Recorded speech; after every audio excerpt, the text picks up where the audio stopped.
Welcome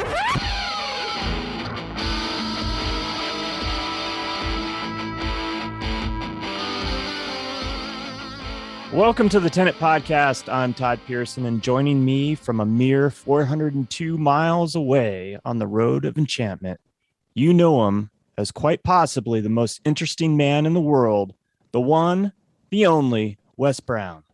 Todd, hey, I've been thinking about walking that 402 miles. I don't know how long it will take me. Well, it'd probably take a week, but the old mountain man used to do it all the time. Do you fancy yourself a mountain man? Oh, I don't. Well, I would love to be a mountain man, but now I'm a prairie man. So I love the mountains. In fact, I just seen not to diverge, but I just seen a meme come across beach or mountains. And of course I put mountains because I love the mountains. How's your air quality up there today? Today, not too bad. Yesterday was horrible. Today is clear. So it's still not perfect. California is killing us. Yeah, it's god awful. For all the rules and regulations that California has, you think that they'd be a little bit more conscientious about the rest of the United States by keeping their air clean. God damn it. That's right. Air quality. Keep your forest fires to yourself. No, I'm sorry. I feel bad for it because I know if it's horrible here, oh my God, it must be just horrendous there. So yeah, I can't imagine. No. So sorry, California. We're rooting for you. Considering starting to smoke again, because if I'm going to die of lung disease or, smoke inhalation, I might as well be doing something I enjoy. So I'm thinking, might as well light up. I don't know what they are. I think they're $8 a pack now. Oh my God. I don't know. I could ask my mom. She goes through them like it's crazy. Like she's a small town in California. That's how much she's smoking. You know what? That's another reason I should start smoking again. I should, when I come visit, I can just sit on the porch with your mom and we can just smoke away. That's right. It's good to see you, man. Good to see you, my friend. Thank you for joining us. We sincerely appreciate you tuning in.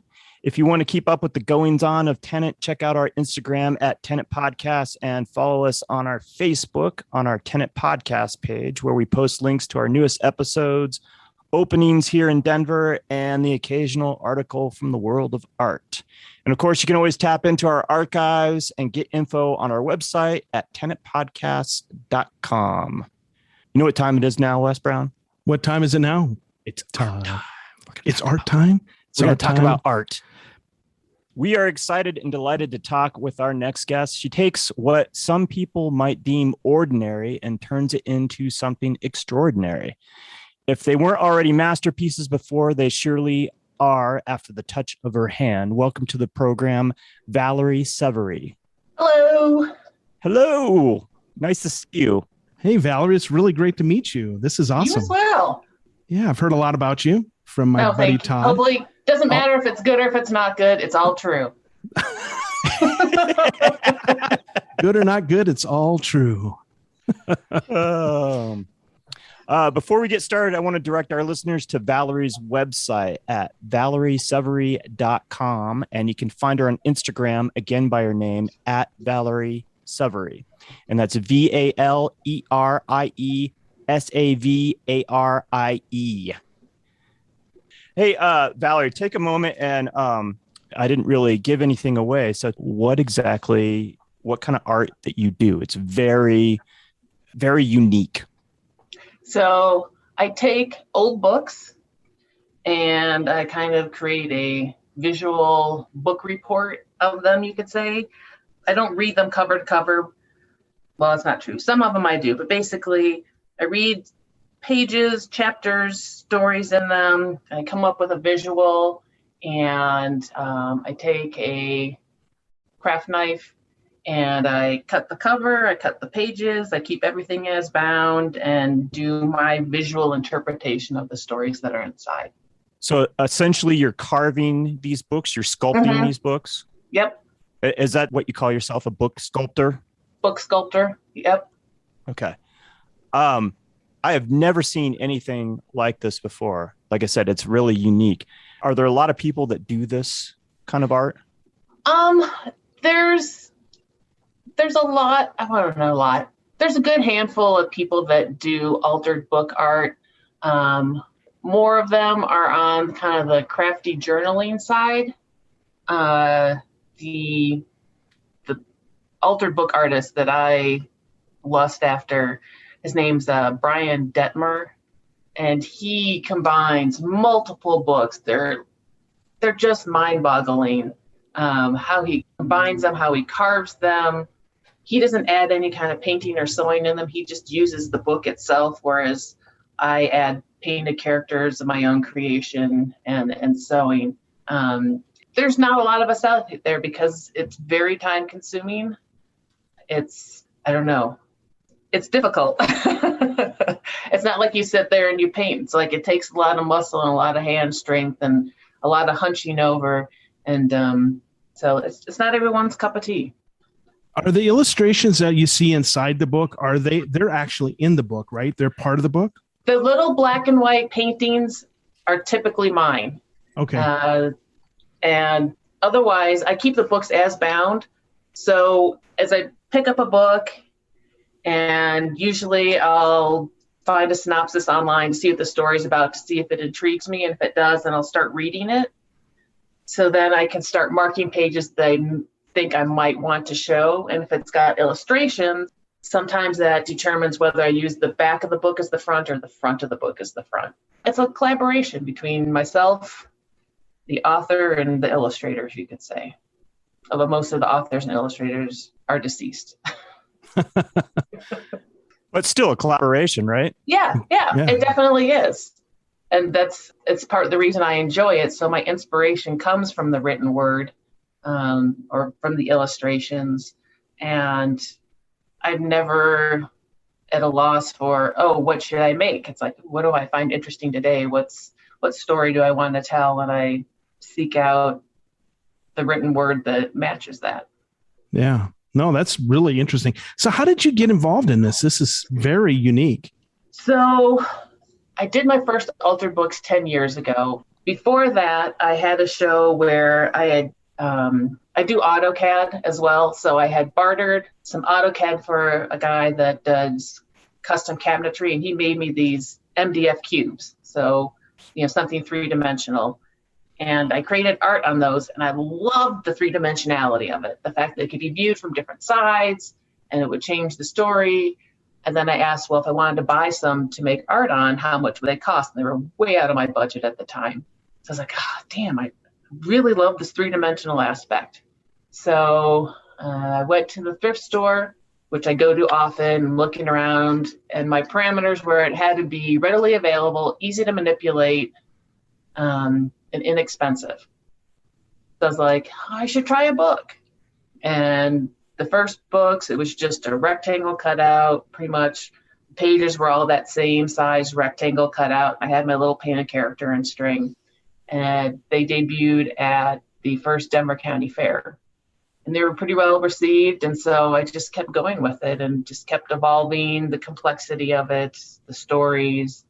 So it was kind of out of a need for something that was affordable to my budget material-wise. Over time, has your process evolved? When I first started doing the books, I used a Dremel to cut the cover. And since I was only doing rectangles, it was pretty easy. Just rectangle, slice, slice, slice, slice. And then all the pages were cut with the craft knife. And then once I wanted to get into more shapes, more intricacy, the Dremel skipped, then you had a huge gouge on the cover, then you're kind of like, crap, now I've got to cut where that gouge is. So I started doing everything with the craft knife, cover and pages. When I first started doing them, I didn't do any illustrations at all. Books that had illustrations, I didn't want them in there. I felt it was competing. I wasn't sure how to integrate them. So that's changed. Just the different layering has changed. Some pieces I've started using anti-glare plexi, which creates a false sense of depth because the further away the image is from that plexi, it becomes fuzzy. Things like that. I've got ideas of being able to actually make a book because they're sealed together. Once I'm done, you can't open them. But I have this want to make one where you maybe open up into 5 sections, which would mean I'd have to cut the binding and then figure out how to rebind it so that it could be opened and closed, and how to make that durable enough that after repeated using, because a lot of times these books are 50 to 120 years old, that it wouldn't just fall apart. I'd like to keep pushing it. It's taking the time to figure the engineering aspect of that out. You know who you need to talk to is, maybe you already know her, but Sammy Lee. She does some incredible books, very customized things. When you mentioned that, she immediately came to mind. Yeah, Wes? Yeah, most definitely. She creates books, and her stuff is really intricate as far as how you open it and moving parts, and it's really cool. Yeah, she'd be a great resource to pick her brain for something like that. And she's a very nice person and incredible artist. You have a set of parameters that you kind of work off of, kind of adhere to. Is that correct? It is. Ideally, the book has to be at least as old as I am. Now, if it's something commission-wise, I'll do whatever. If it's like a themed show and it's like Harry Potter or something, obviously, I'm much older than those books. So basically, it has to be that old. Everything has to be kept as bound. I'm not going to cut pages and move them in a different order to fit what I want it to be visually. So with doing that, it actually forces the book to evolve from what I normally had envisioned it. I don't know how different text is going to layer with different images or different blank pages.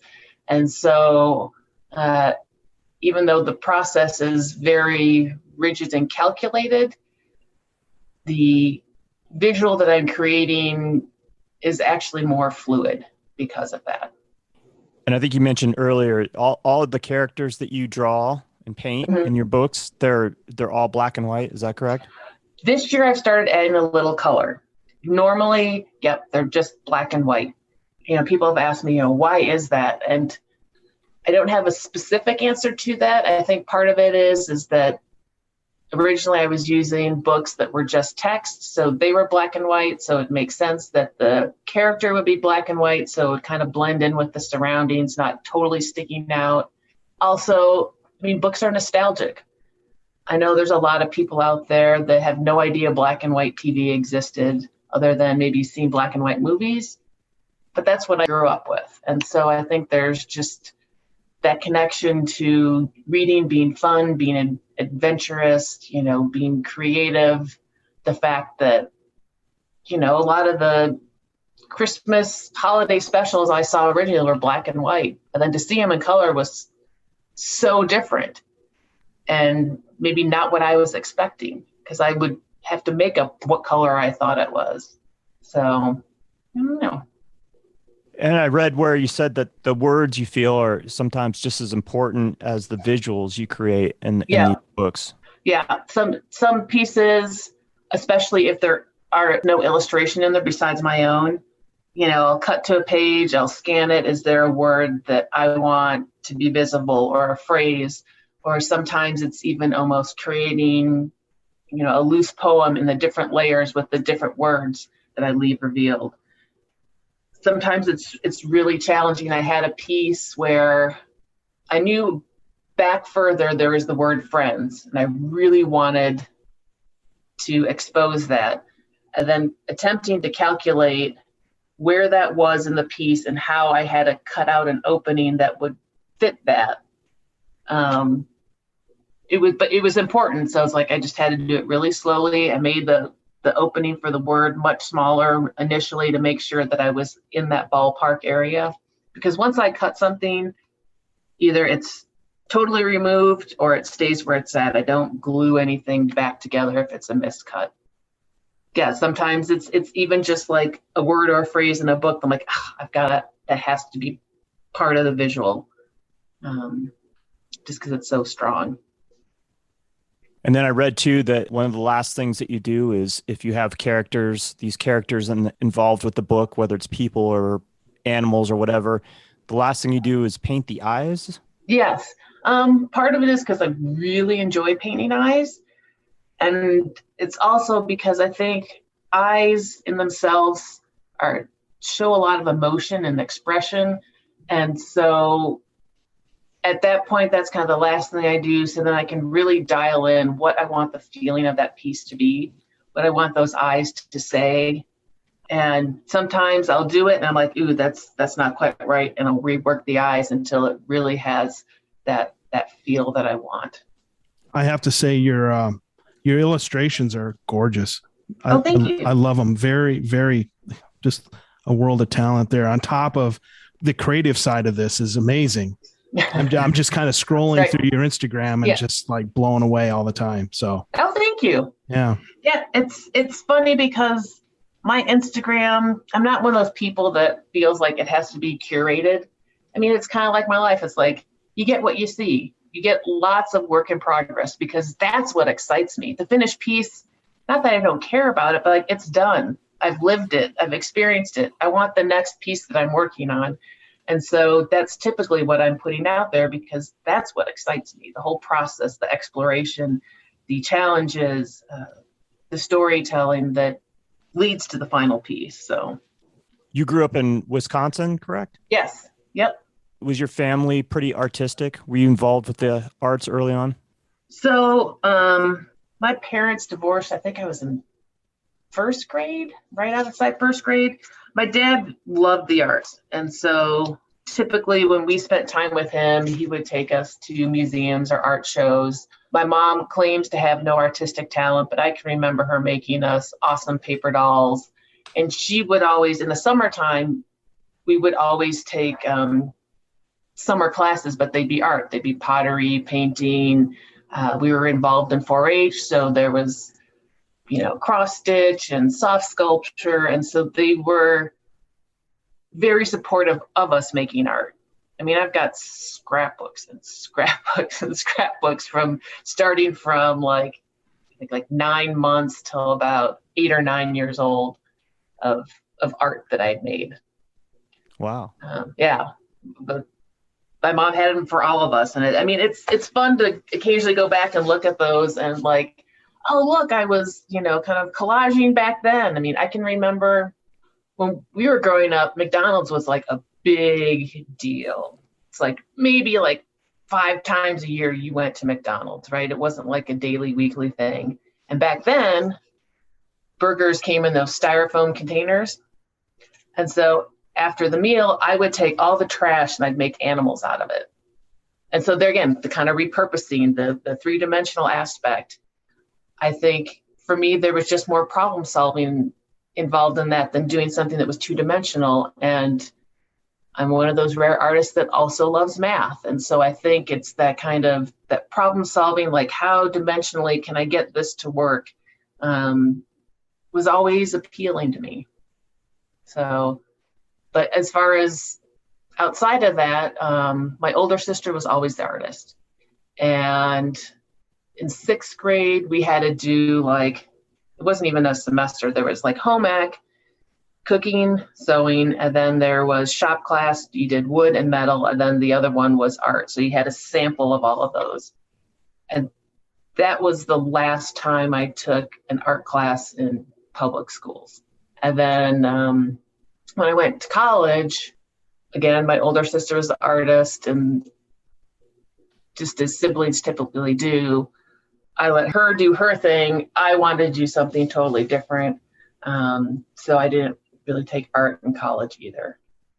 So what did you study? So originally I just wanted to do a technical degree for, I don't remember what it was, but my dad was really pushing 4-year college. So I initially started for interior design. Then I switched to math. Then I dropped out. Took 7-8 years off. And then I was like, you know what? I want to go back to college for me. So I was living in Indiana at the time, and I applied to various colleges across the U.S. and decided, I'll just go back for interior design. I started it. I'll get done quicker. And I was accepted into all of them. So I was like, well, where do I want to live? And I ended up at CSU in Fort Collins. And their interior design program is actually a Bachelor of Science.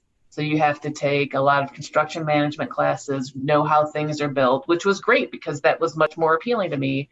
And then I ended up also doing a minor in scenic design for theater. So, I mean, I was always doing art for fun, for friends. I didn't entertain the idea of actually doing it for a career until I met my husband.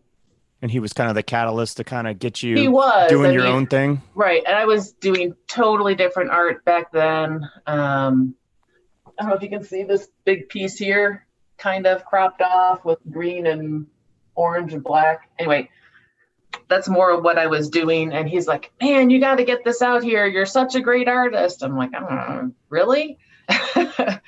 And he was doing tile at a club here in Denver. And there was a guy there painting big murals, and they started talking. And then my husband's like, there's a little shopette, I guess, near us with the 7-Eleven and a dry cleaners, the typical ones that are all over the place. He's like, but there's this little like gallery studio at the end of it. He goes, oh yeah, that's mine. It's like 5 minutes from where we live. And so my husband invited him over to come see my art, and I was mortified. I'm like, oh, how could you do this to me? I'm so embarrassed. And he's like, no, this is good. He goes, I'm gonna have a little, opening with a few other artists and bring your stuff over. And so that gave me the courage to start applying to group shows. And I eventually applied to Zip 37, which is a now defunct co-op in the defunct Navajo Street Art District. They actually rejected me the first time, which was fine. They gave me great feedback. They're like, we love your stuff, but it's all over the place. There's no specific style. They're like, resubmit when we do a call again with an actual body of work. And so I did that, and the rest is history. So no formal art school training. Did you ever consider actually going to art school? So after my senior year at CSU, one of my design teachers actually had an MFA. And he was really supportive of me doing art. And he's like, you should just apply to grad school somewhere as opposed to getting another undergraduate. And I got rejected from every grad school. So yeah, I was like, oh, well, no big deal. I didn't let it crush me. Yeah, obviously. I mean, you don't seem like a person that lets things stand in your way. If you make up your mind, you're going to do it. Yeah. You're going to do it. Yeah. And at that point, I was like, I'll just still make art and it'll be what it is. And like I said, my husband was a huge supporter and, made me get over that uncomfortable spot of the public seeing my art. And which I think it's the biggest thing, because it really is a vulnerable spot, because art is an extension of you. I mean, some people are much more personal in their art, and every piece is almost a self-portrait, even though it doesn't look like them. But still, it's an extension of yourself. So you're putting yourself on display, and it's a little intimidating. At the same time, it's kind of fun, because especially when you're first getting out there and no one knows you're the artist, you can kind of pretend you're looking at the art next to your art and eavesdrop on what people are saying. And yeah, it's fun. Yeah. And it's fun too to talk with people when your art resonates with them, right? Like, oh, definitely. Hey. I'd say that's one thing I kind of struggle with, only because, again, going back to the fact I love the technical aspect of it. So I'm more excited about talking about how I made it and what the process is. And a lot of people are like, well, I just want to know the story. And so then it's like going back, okay, what was the actual story, not my story, that was being told. And sometimes if I've really read the book, I don't have a problem with that, because, I'm reading it as I'm working on it. I've read it beforehand. Sometimes there's so many different stories in the book, I kind of forget the specifics of the one that I'm telling, and I haven't been the best about writing all that information down. So, memories are faulty. They are for sure. I know it depends on what you're trying to do, the detail of the book sculpture that you're working on and the concept, but on average, how long does it take you to do one of these pieces? On average, I say it's about 40 hours. I mean, when I was doing more art fairs, I had, I call them the Mouse House series.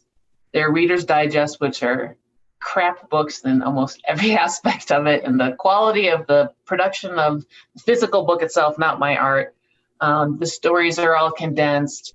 Those I could crank out in about 15, 20 hours. And so they were priced lower, and they were not necessarily retelling of the story. The fact it's like they're Reader's Digest. The covers look, the old school ones, they look like wallpaper. Like everyone's grandparents probably have boxes and boxes of these things in either their basement or their attic. And I've actually had them donated where a mouse has chewed into them. So that was kind of, the story is that these are perfect for mice to live in. And so I would create little chewed out holes that look like a mouse had chewed a hole in there, and I'd paint my little mouse, and there'd be a little something extra. I haven't done one of those for a while. I've done ones that have been definitely well over 100 hours, like a book in a book. I'm not the best at really writing down, okay, I spent this much time on this one, this much time on this one. You know, if I did that, I'd have to include all the research that goes into it, as far as if there's historical reference, I do research to make sure that I'm getting that right, the costume right, or the colors or symbols, and there's the reading of the story. And a lot of times I don't include that. It's just, how am I physically working on it? And then there's times where I get engrossed in the story, paging through things, and it's like a half an hour later and I haven't cut anything. All I've been doing is getting into the story and reading it. So, which makes the piece better, right? Because I'm more connected with it. Yeah. Are you an avid reader since you work with books? It's funny. I'm not. I'm very poor speller. I always have been. And with poor spelling usually comes with poor comprehension and retention. So I don't recognize the word that I'm reading. And so through a lot of school, I didn't enjoy reading. I think The Lion, the Witch, and the Wardrobe series, when I was introduced to that in, I think, 5th grade, I loved it. For whatever reason, I could connect with it. And then the next... middle school, there really wasn't much at all. But then in high school, Slaughterhouse-Five by Kurt Vonnegut. Kurt Vonnegut opened up my world to it's like, oh my God, I love this. So typically I go through phases where I find an author, I really like their work, and I'll read them a bunch. But now, since I'm working with books, it's hard to find time to read for just reading. Partially because I'm always thinking this I could cut this and make this. I'm like, no, this is free time. This is just indulging yourself in the fantasy of reading. It doesn't need to have art associated with it. I think artists are always that way, though. It's always like their creativity is never shut off. No, it's thinking true. like, ooh, I like this story, and how could I make an art piece of it, or right. How can I influence it, or yeah. And, sometimes I'll end up it's one of those things, I work late. So if I'd like to end the day with reading, I read a page, and then I'm asleep. So you keep rereading that same page. It's always on my list to do more reading. I always thought it would be interesting if I worked on a piece and listened to it on audiobook while I'm working on it. It'd be interesting. I mean, it might be much more of an experiment, because I might want to keep changing it as I'm working on it, as I get more engrossed into the book. So I don't read a lot for pleasure. I would like to get back into that. Poetry is nice for that, partially because a lot of the older books I use are poetry books. And so I can sit and I can just read some of them for the enjoyment of reading them. I mean, poetry is painting with words. It's a compact telling of a story. And, this year, probably last year as well, it's really resonated with me more. Yeah, I love poetry too. And the cool thing about poetry, especially short ones, is that you can read them more than once, even in a single setting, and kind of pick out different things as you're rereading them. Yes. So even though it's, a page long, I totally missed this part and how it relates to this, it's really kind of cool. Definitely. And if we didn't have to sleep, it's I would love to do a whole Shel Silverstein series, something that was fun from my childhood. And it's just there's time where it's okay, be realistic. That's not going to happen this year or next year, or even doing the same poem over and over with different interpretations of it. Yeah, that's cool. I got a coworker that reads 100 books a year. And then I just read you think that's impressive? I just read, and I can't remember who it was, but it's a writer who's just released a new novel. She took some time off to read, and she read 300 books in 1 year, 25 books on average a month.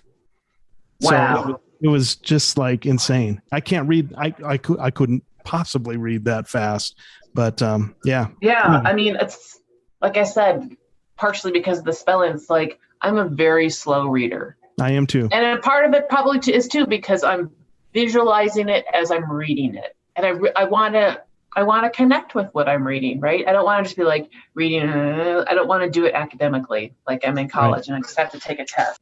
Wow, that's crazy. Yeah. And even for a time, like when I got done with my master's program, I did that where I would take notes as I read, and it really slows me down, but I comprehend a lot more. That's for sure. I remember a lot more. Yeah.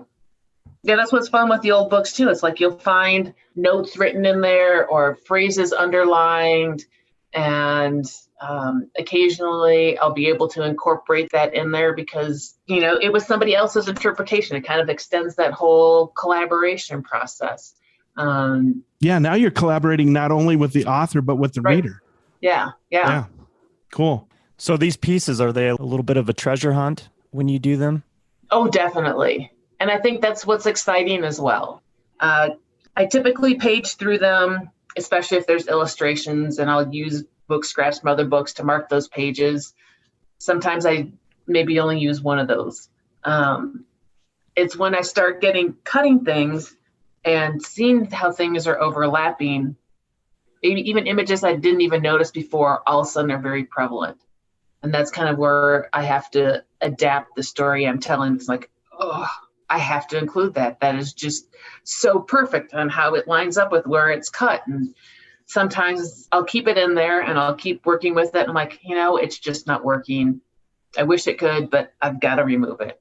And sometimes when I'm picking books up from the thrift store, I'll page through them. And if there's handwritten stuff in there, I'm more likely to take that book as opposed to maybe something that's got great illustrations, just because that book was obviously valued by somebody enough for them to be taking the notes in there and actually read it. I mean, I've got plenty of really old books that you can tell were never read. And that's another reason old library books are awesome, because I hope hundreds of people have paged through them and read them, and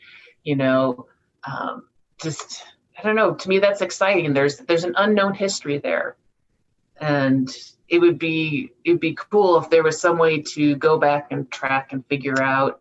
None of the library cards are still in there, which that would be amazing. Maybe find that person that checked that book out in 1974 and it's like, hey, do you remember checking out this book? But it's I don't know. I enjoy the fact that a lot of them probably would just end up in the trash. They're old encyclopedias, and that there's still value in that. And we can still learn from it, even if the knowledge is outdated. So my mom was an elementary librarian, and cool. Every now and then they would purge their books and she would rescue them. Nice. From the trash heap. Oh, wow. Yeah, I have ones where I forget, it's not discarded, but it's a much more negative term that's stamped in the books. I'm just like, oh, that's so sad. I must rescue it. It needs to live on. And I remember the little cards you put your name in, and then they'd stamp the date when they were supposed to be returned. Yeah, those days are gone, isn't it? Yeah. It's so interesting. I'm assuming at some point they won't print books anymore. It'll all be digital. Personally, I mean, if I'm reading for pleasure, I want the physical book.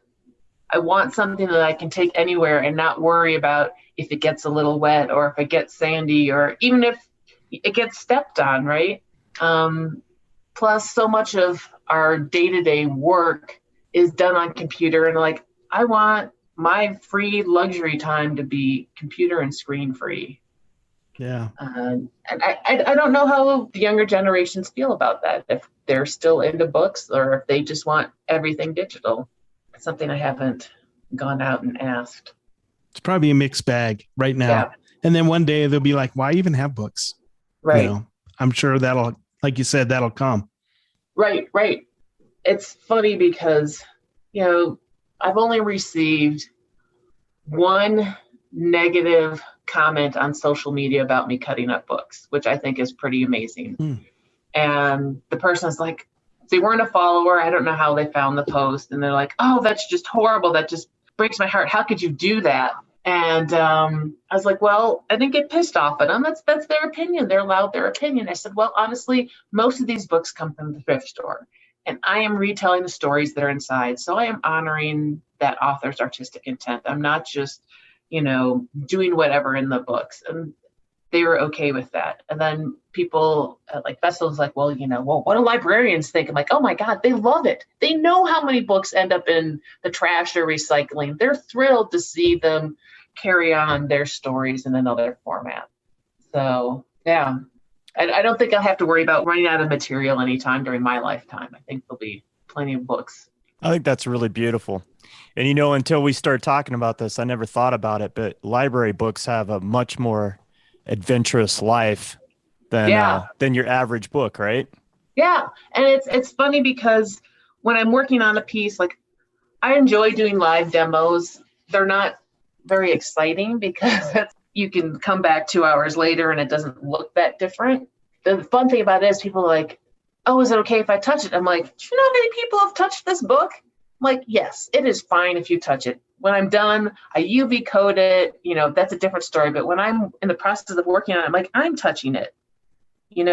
Other people have picked up this book, and whether it was donated to the thrift store, the people that, work at the thrift store, the people that donate it, the people that they got it from, and especially if it's in a library, I mean, there could have been hundreds of people that touched it.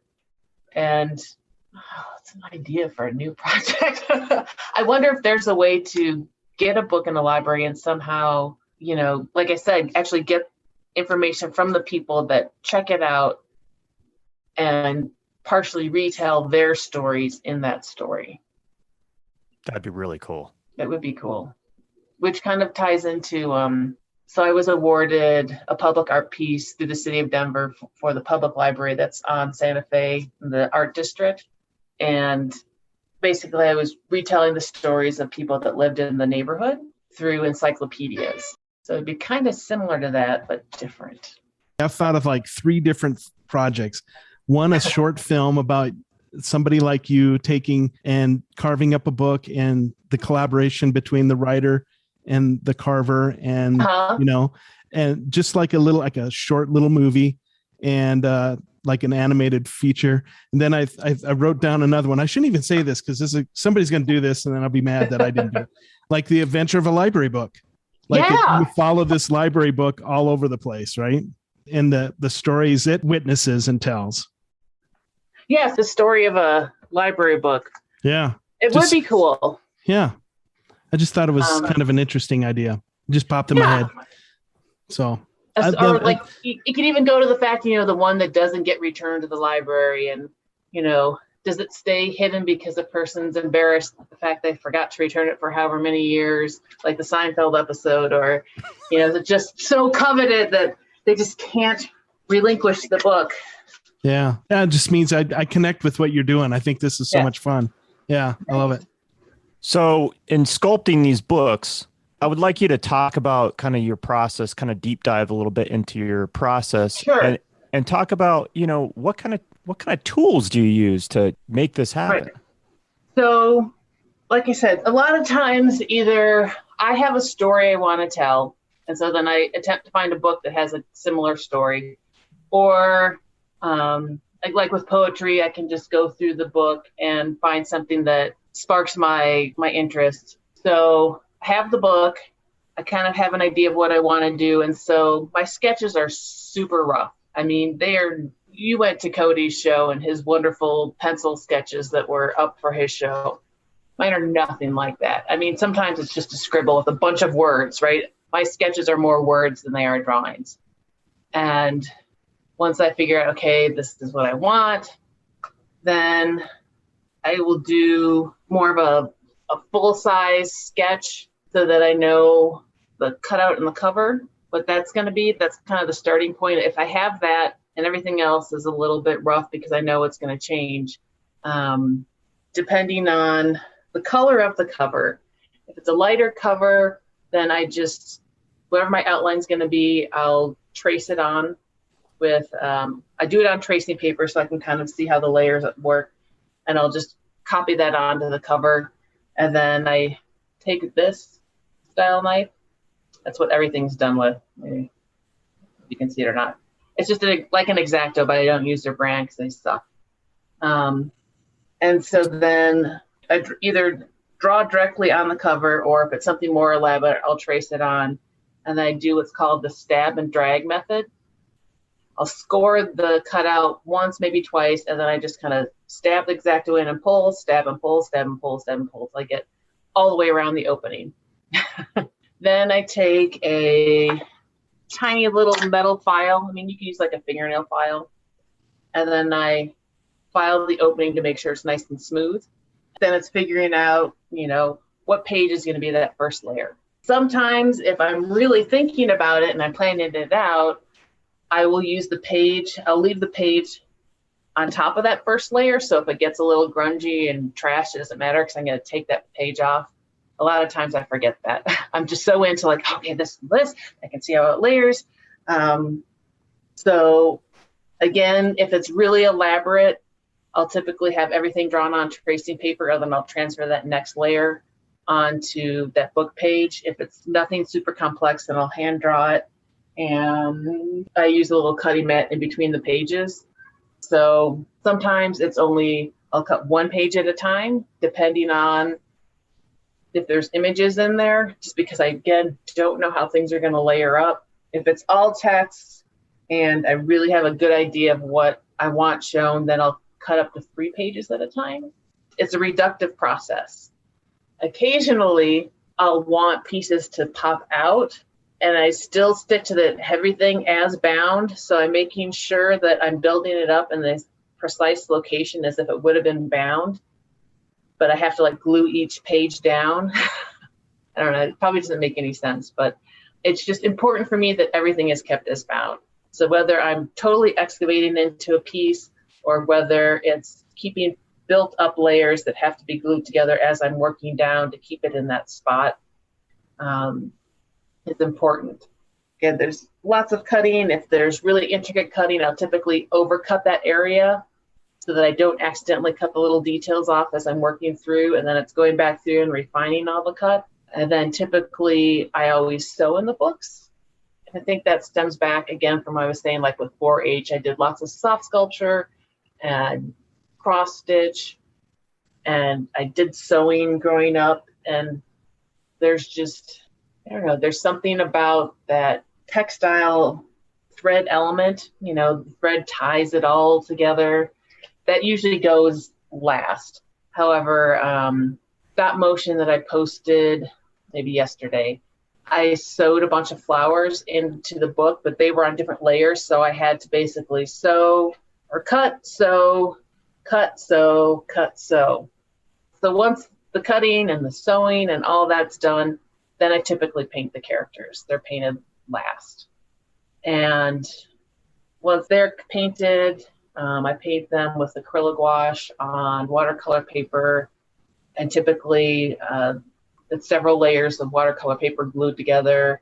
If I really need them more durable, then it's matte board glued as like a third layer. So once I've got all that and I've got all the components, the book is still openable. I figure out, okay, this is how I want it. Then I sew all the pages together. So basically, the one time I use the power tool. I use a Dremel and I drill holes. I clamp the pages together and I drill holes. And so I just take a needle, it's about 5-6 inches long, and with cotton thread, or it's more string than thread, I sew all the pages together. And then I sew the publication year and the year I created on the back cover. So when it was published, when I created it, And then I make these little hangers. So it slides left to right so you can level the piece. So that gets sewn in. And then I basically glue the front and back cover to the bound pages. They sit in clamps for 10 to 12 hours. And then I UV coat everything. And then I make sure, before I UV coat, I make sure all the little layers are all sealed with glue. So everything is like, not indestructible, but durable at least. Durable. Yeah. Yeah. That's amazing. That is so cool. Yeah. It's so much work. It is so much work. But you I obviously love it. enjoy it, right? Yeah, I do enjoy it. And like I said, and for me, it's about that process. It's interesting. Sometimes I'll be going through my website looking for a specific piece or maybe a reference for something. And I'm like, I don't even remember making half of these pieces. You know, it's like a surprise looking at it. I'm like, whoa, wow, that was really cool. I don't remember making that.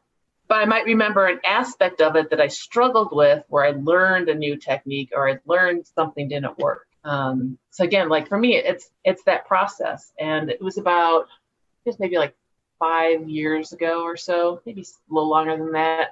I was feeling really burnt out because I wasn't challenging myself. I just kept on that same level of skill.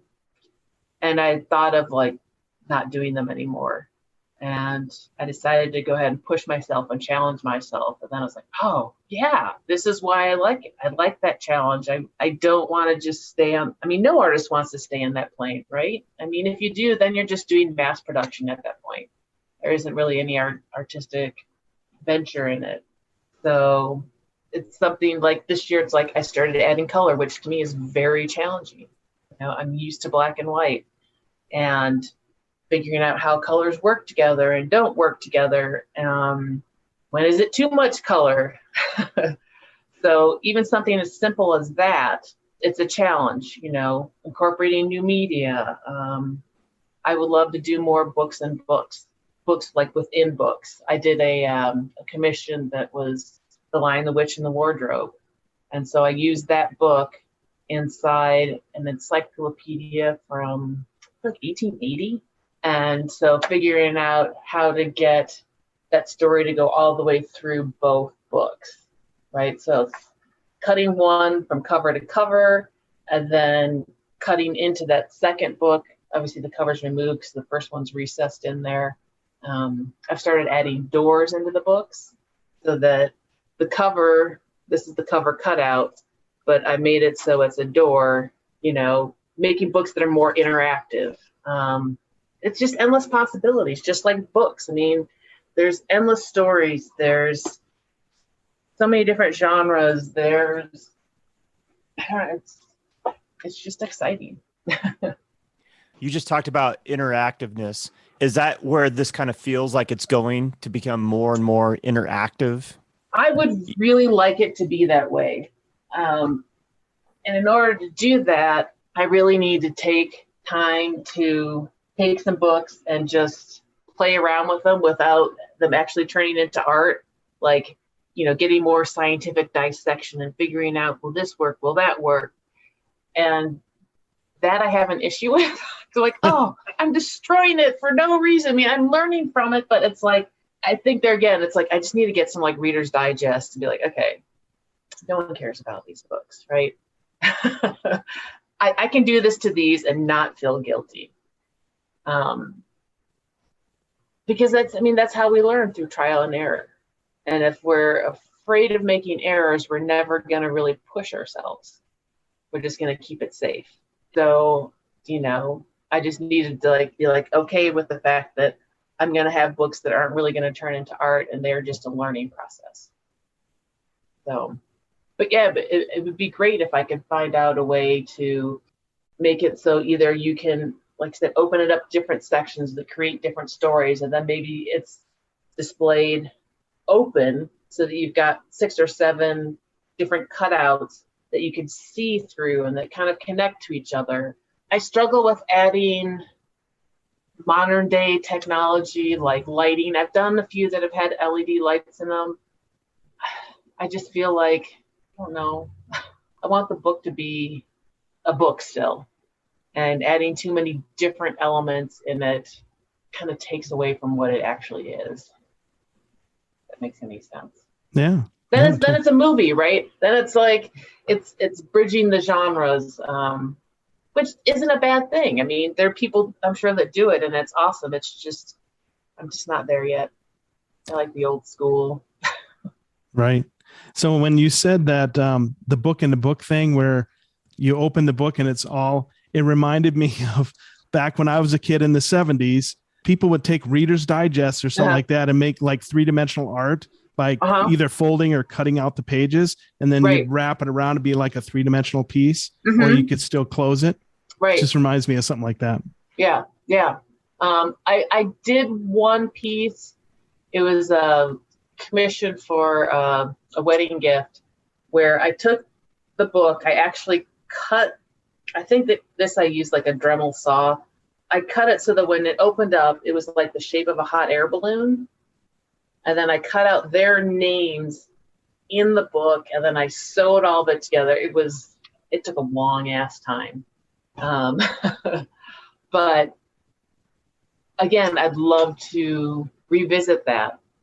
I just need to figure out either how to do it quicker or how to get more money for it. It's because it's just a different thing, right? Something you can hang on the wall and that's all there is to it.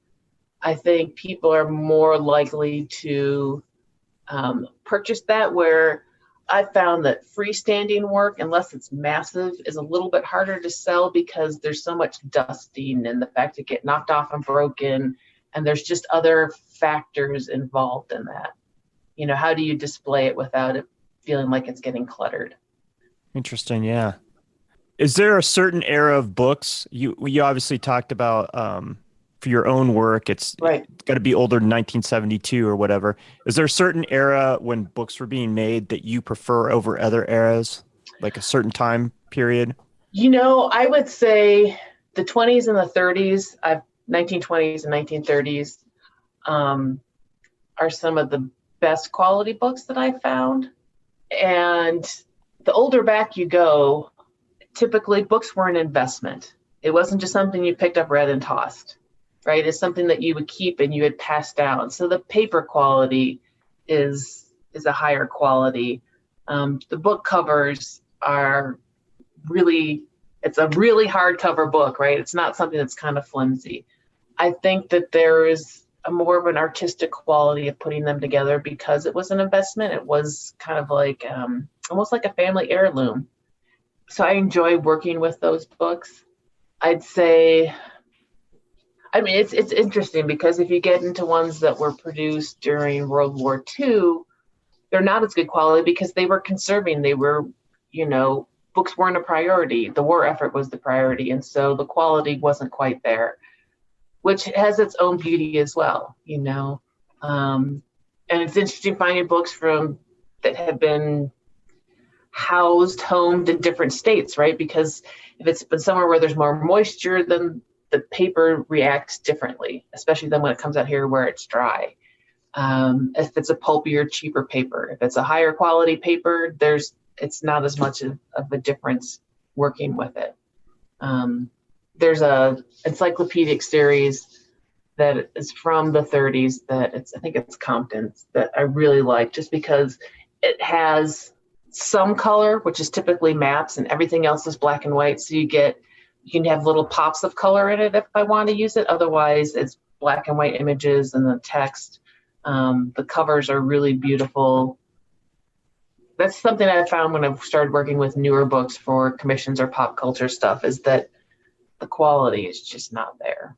It makes sense. I mean, you talk about the 20s and 30s and, you know, those people that, when you talk anything from that era, people were craftsmen. Like it was made to last a long time. Yeah, definitely. I mean, it's like I said, it's just interesting how our views on books change. And I'm assuming it'll probably, at some point, it's like books will be like treasures, right? You only be able to see them in museums and who knows which ones they'll be. I mean, they might be the ones that are the religious books that are in museums now that are hundreds and hundreds of years old.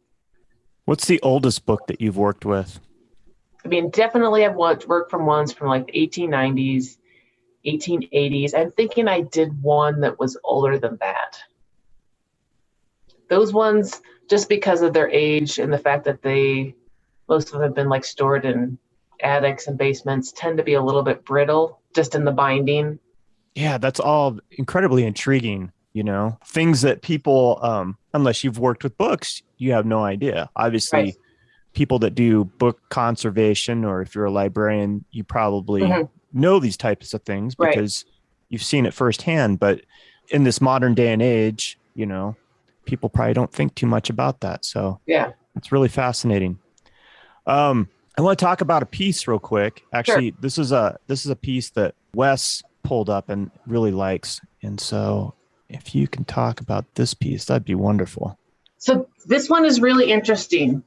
This is from this year, and it was for a group show at Haven Gallery out in New York. And it was a C.S. Lewis show. When I'm doing those type of shows, I typically will go on eBay for a specific book just because it takes a lot of time out of going to various thrift stores. I'm looking for certain books. And this was a book of short stories and poetry by C.S. Lewis, which I had no idea existed. And I like going for the underdogs. And so I was like, okay, this is great. No one's going to know this. It was a poem about love. And did I post it on there? Yeah, it says, and the name of the secret is love. It was really fun to do something that people would have no idea was based on C.S. Lewis, partially because it was so sweet. And it was not something that you would normally think about. And so here again, I added color, which was new. And the little pasture that the sheep is on is actually a bunch of hearts. So I'm repeating that heart theme because it's all about love. And then the sun is in there. And it looks simplistic, but figuring out those different layers when I was cutting it, my brain was just like, what am I doing? How does this work? How am I cutting this? And sometimes it's like, okay, I just need to go to bed because if I keep cutting it, I'm just going to jack it up. So like I said, the sun looks simplistic for me, whatever reason, figuring out how to get those different layers to work was a challenge. So then I didn't have the gold corners painted in. I was like, it needs something else. And I need my sewing in there because sometimes the sewing details come last. I'm really not sure what I'm going to sew. So the actual outside where it lines up between the red and the gold, that's all sewn in. And I believe, there's also base clefts up in that gold part, which were I embossed in, which is hard to see because in the poem it talks about music. And so two base clefts together look like a heart. So there again, I really work with using those symbols in the storytelling. It's a stunning piece. Wes, what struck you about this piece as you were scrolling her Instagram? I don't know. It just, when I was paging through, and I love animals anyway. So maybe that part of it was the sheep that kind of jumped out, but I love the look of the sun, the eyes and the mouth and everything. I thought that was really cool. And it's a really intricate piece. When I first saw it, I was like, oh my God, I love this. This is so cool. And what's funny is like, and that's not the totally finished piece. I don't think the finished one looks that much different other than all the layers are glued down. I think, again, taking C.S. Lewis, doing something that's unknown, partially because it piqued my interest and finding it intriguing and really going with it. And so sometimes that opens me up to new authors, new stories that I probably would have never even gone out and explored. And that's one of the fun things about like themed shows that are invitationals. I discover something new in my research of figuring out what I'm going to do for them. Just so you know, to me, it looks very intricate from the get-go. When I looked at it, I was like, wow, that looks like... And honestly, that's one of my more simplistic pieces. I think partially because it's like, okay, I'm just cutting hearts. Okay, I got the sun. Even though that was, like I said, it took my brain a while to figure out how to do it. I don't think I had 40 hours in that one. Yeah, it's really just. And that little face in the sun is kind of my, it's like my character, my classic character face. Okay. That's kind of what, when I was first started doing the books, all of them had a very similar face to that. And that face has kind of like a really old-fashioned 30s style look to it. Yeah, definitely. I mean, it's what's interesting, especially if you can find older children's books that are illustrated. I mean, you can, but ones that are thicker, because the thinner ones are hard for me to alter. The illustrations in them are gorgeous. I look at kids' books today and it's like, it's just a different level. It's much more simplistic. It's much more almost graphic design like. And, illustrations in like older children's books were like full on paintings or like super detailed etchings that you could find like in an adult's book, the amount of detail and the depth is just different. For people that are listening, you just need to scroll Valerie's Instagram, and it's a ways down. It's probably about 15 rows down, but you'll see it. It's a red book. It's got a lamb. It's got the sun's face and the little hearts that she was describing, and then the gold on the edges. Beautiful. Absolutely beautiful. Thank you. I want to talk about another piece here in a moment, but before we do that, as I was looking at your work this past week, I was like, this, in some ways, it seemed somewhat familiar to me. And I thought to myself, this reminds me of somebody else in some ways. And I was thinking of the artist Edward Gorey. And then I started to, as I was doing my research, then you referenced him that he is an influence. Oh, definitely. I can't remember. It was a PBS show that he had done a little animated intro to that my mom watched. And I can remember, he illustrated some children's books. I loved, again, it's that black and white style. It's simplistic, but it's so expressive. The fact that he's a writer as well as an illustrator. He was a set designer. He did everything. And I love the fact that his work, I don't want to call it cute, but it had a lightness to it, but it was full of dark humor and, not really for children. And I just loved every aspect of that. So I've like, things can be, I'm just going to use cute for the right now. Like things can be cute, but they are not cute. They're like, there's a sweetness to them, but there's a darkness as well, And so I think that's kind of a lot of what I strive for. I don't want to be like super sweet, cute. I don't mind it being visually appealing in a cute manner, but I want there to be more depth to it. And I think that Edward Gorey definitely has that. Yeah. Incredible author, incredible artist. What's your favorite work by him, if I can put you on the spot? Or do you have one? I don't know if I have one. Everything is just, it's great. I actually picked up a few years ago, I was going to do a Little Red Riding Hood altered book. And I found one that Edward Gorey had illustrated. I'm like, no, this is staying a book. This is too awesome. Most of the books I have of his are all anthologies. They're just, I don't know. I just love them all so much. Yeah, and he's got a really interesting style of illustration. Yeah. Like you said, and it does. And it's like, again, the eyes of his characters are so expressive. There doesn't have to be a ton of detail in there, but you know what they're thinking, what they're feeling. And they're a little bit ghouly, and I love it. Yeah. Mystery was the name of that PBS show. Yeah. I'm going to bring up another piece here. This one I really love. Adoration of the Queen. Okay, so this one is an encyclopedia.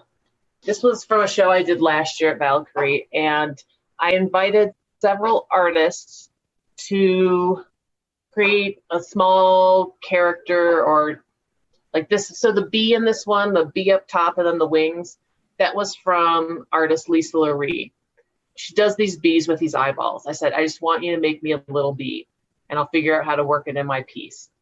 So she made me several and I picked out a couple and I I was unable to get it to work. I'm like, damn, I just can't get this to work. I had the visual of what I wanted my part to be. And I was like, you know what? I'm just going to cut up the bee because that's what I do. And so it totally worked that way. So I've got the honeycomb cut out on the cover. I've removed most of the decorative fabric, which is the blue. I painted the hands. And then there's these beautiful flower illustrations in the encyclopedia. So I'm like, okay, I know I want to use those because bees, flowers, honey. And I was like, I need something more. And so the eyes are drawn on vellum, like a drafting kind of vellum, so you can see through it, so that you could see some of the images behind. So I just didn't want these white backgrounds with the eyes. And so then figuring out how to incorporate them in so you don't really see the edges of the vellum. So in some parts, the flowers are actually on top, some of it's behind. So again, that was like kind of a challenging piece because I don't normally use the drafting vellum. Incorporating somebody else's art in it as even a more collaborative piece. So yeah, it's beautiful. And that vellum, I guess, would probably lend it to, kind of the softness that I'm seeing. Mm-hmm. Kind of gives it that soft feel. And it's funny because sometimes looking at my piece, the images I take in my books, I'm like, God, this looks really fuzzy, but it's just like, I just don't paint crisp. I paint fuzzy. So it's not that there's a problem with the image. It's just how I paint. But when I'm looking at a piece, as I'm working on it, I'm looking at it as individual components that I'm putting together. Again, like I said, the whole process thing. And so taking some time away from it and looking at the images I take of the whole piece, I kind of realized I just don't paint crisply. I paint very soft, which is interesting because I used to paint in acrylic. I would water it down so much that sometimes it would just kind of rub off because it's not meant to be used that way. So then I switched to acrylic wash, which is an acrylic wash combination. And that is meant to water down. And this year I've even started using some more watercolor. So I may just totally transition into that if I can figure out how to make it work without it getting too muddy. So the drawing on the vellum, it allowed me to keep that same softness that I do with the painting. It's wonderful. And so I was going to ask you about collaboration outside of collaborating with these right. authors and their words and the illustrations, but this is a collaborative piece here. It is. And so last year I did 4 collaborations. I did this one with Lisa Lurie. I did one with Aria Fawn, who does these really fantastical, magical, dark paintings that typically have an animal in them. I did one with Nicole Grosjean, who is actually my show at Valkarie that's coming up. There's 3 artists in the show, myself, Nicole, and Mickey Harder. And Nicole is this really incredible paper cut artist.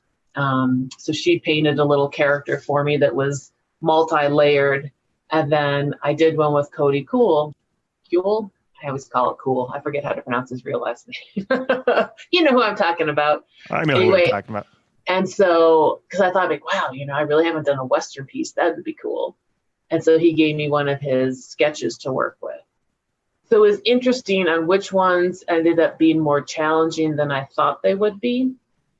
And I think part of that was because I was worried what the other artists would think would happen, because they basically just gave me something and I went with it. They didn't have any real say in it, right?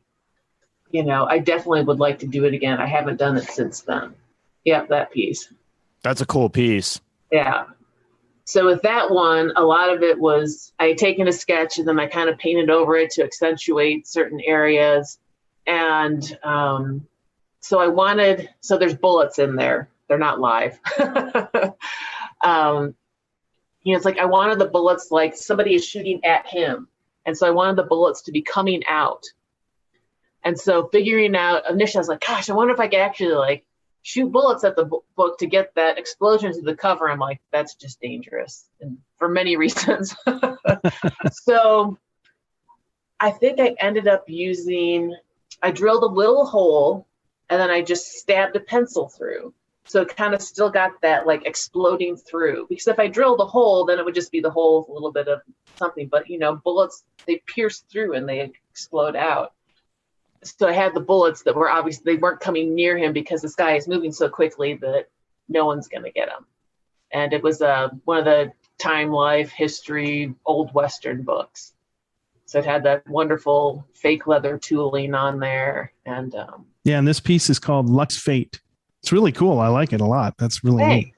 Yeah. For this one, you can't tell in the photos, but there's, I've got this thread that's woven black and red together. And so there's little strings coming from his bullets, like where he would be shooting. That is so cool. Yeah. I love that. And it's sold. Somebody bought it. No. Oh. It lives in Kansas. That seems perfect for that piece.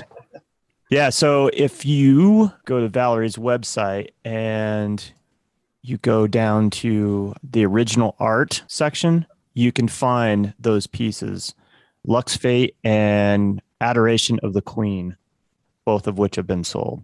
Beautiful, beautiful stuff. New Magazine is our media sponsor for the Tenant Podcast. That's NUE. You can follow both the national and the Denver edition of New Magazine on Instagram. The national edition can be found at new_magazine and the Denver edition at new_Denver_magazine. Look to New for compelling stories from the world of art and fashion. Thanks for listening. I'm Valerie Savarie, and you're listening to the Tenant Podcast. As we're talking to you, you're in your workspace. It looks like you're sitting on a chair, but you're actually on the floor. And It was cool when you took a moment to see all your materials, like literally just spread out. It reminds me of like looking at, into a kid's room. Right. Where they're creating stuff, right? Their toys are everywhere. Yeah. Or you're doing a project just like you did when you were a kid. You're like sitting or laying on the floor. And I think that's wonderful. It was fun to see all your, I love being in artists' studios and spaces. I love seeing how they're working and it's just kind of like it's the reality of things, right? Yeah. It's like a lot of times, and I could have really picked up if I thought that this video was going to be somewhere. Sometimes it's like, I don't need to do that. This is how I work, and this is where it's created. And for me, I guess I find order in chaos. And it works. I mean, there are definitely times where I'd be like, damn it, where's my knife? Like feeling around, can't find my knife. It's got to be here somewhere. I haven't moved from this spot in, an hour. And so slowly standing up, like, okay, there it is. I don't know. I think about like, my husband and I have land that we're building on. And so I'm, envisioning, what do I want my studio to be? I'm thinking, maybe I've got this area where I'm supposed to sit on the hard floor. Maybe I'll allow myself a pillow to sit on. But creating kind of a slightly raised platform that's like 2 half circles so that everything has a spot around me, right? I'm still in that nest, but it's a little bit more organized. Maybe in the raised area, maybe there's little cubbies that I can stick things. And like, ideally, how am I working and how can I make that work a little bit better for me? I once went to Leo Tanguma's house, one of the artists that we've had on the program before. And his wife answered the door. And Leo is probably, I'm going to guess he's late 70s, maybe early 80s. I can't recall off the top of my head. But his wife answered the door. She said, I think Leo's downstairs, drawing. Right. And so we went downstairs into the basement. And there was Leo, like he's like 6 years old. He's laying on the ground, like drawing. And I thought, how wonderful is that? This guy that's late 70s, early 80s is laying on his stomach and he's just making his drawings. It was wonderful. No, because it's what's interesting is that as children, we're all artists, right? We're creating because we want to create, because we're having fun creating. And at some point, maybe it's when we start getting graded on it that it turns into this person's better than me, or I didn't do well, or we start putting all these parameters on it that it's not fun anymore, right? Which is sad. And I think I tell people, anyone that's like, oh, I'm not creative, or I'm not an artist. I'm like, you just haven't found your medium yet. You haven't let yourself get into that space where you're just having fun. You're just having fun with it. And honestly, everything in life, if you're not having fun with it, you either need to stop doing it or find a fun aspect of it, right? You know, there have been times where I'm like, am I having fun making my art? And I'm like, no. Like, well, why is that? And what do I need to change about it? Because I should be doing it because I enjoy it and I'm having fun with it. And I think, like I said, part of it is that I wasn't pushing myself, and I was just becoming repetitive. So I'm like, okay, well, I need to make it fun again, and I need to play and challenge myself, because that's what playing is, right? We're learning. When we play, we learn new things, and but in a mindset from enjoyment, not a necessity. Yeah, that's a good advice. I think, the whole idea of like, if you're not finding fun in it, or if you're not finding fun in the moment, find what's fun about it, or totally change. I think that's great advice for anybody. Yeah. I mean, life is too short to be stuck doing something that all you think is like, oh, I have to do that. Oh, I have to do that. Oh, I have to do that. How about, you may not like your job. It's like, hey, but going to my job allows me to maybe go to concerts, which I love, and just changing that whole mindset on things, that it makes your life better, and it makes the people you interact with life better because you're nicer to them and you're happier. And, it's something that I'm constantly working on. It's like, how can I make life fun, and how can I make life enjoyable? And how can I pass that knowledge onto other people so that they can share in that happiness of their own lives? You do commissions. You mentioned it earlier in the podcast. Mm-hmm. What does that typically entail as far as working with somebody on a commission? Most of the time they have a fairly specific idea of what they want. Whether it's, I'm just going to throw Harry Potter out there because I've done Harry Potter commissions with somebody they know as one of the characters. I did a piece this year, which was a wedding anniversary gift, and it was from the husband to the wife, and he wanted it of her, and she loves horses. So, a lot of time, basically, it's like, hey, what do you want? And sometimes there's research involved, and there's lots of back and forth conversations, because I don't want it just to be a replica of something. I want it to be really personalized, and something about the book, but then something about that person or people. And so once we've got that figured out, I'll do a really quick sketch. Just say, hey, are we on the same page? Sometimes it takes multiple sketches. And then once I've got the solid idea, then I do a much more refined sketch so that they know, like, this is what it's probably going to look like. You have to realize there's more than likely going to be some changes just because of the nature of the book. And I'll run those past you. Once I've got the design figured out, I pretty much know how long it's going to take. And so I give them a price, and typically then it's 50% down. And I work on a piece. I send, image updates. If there's a character that resembles a real person, I'll get to a certain point like, okay, what do you think? Do you want it to look more like them? Do you want it to look more like a character? There's been several commissions where they wanted it to look more like them, so I did that. Then they're like, oh no, it's too much like me. So I go back and forth, and sometimes things come out in that whole back and forth. I'm like, oh my gosh, I didn't hear the story before. I really want to include it now. It's not too late. I can incorporate that in.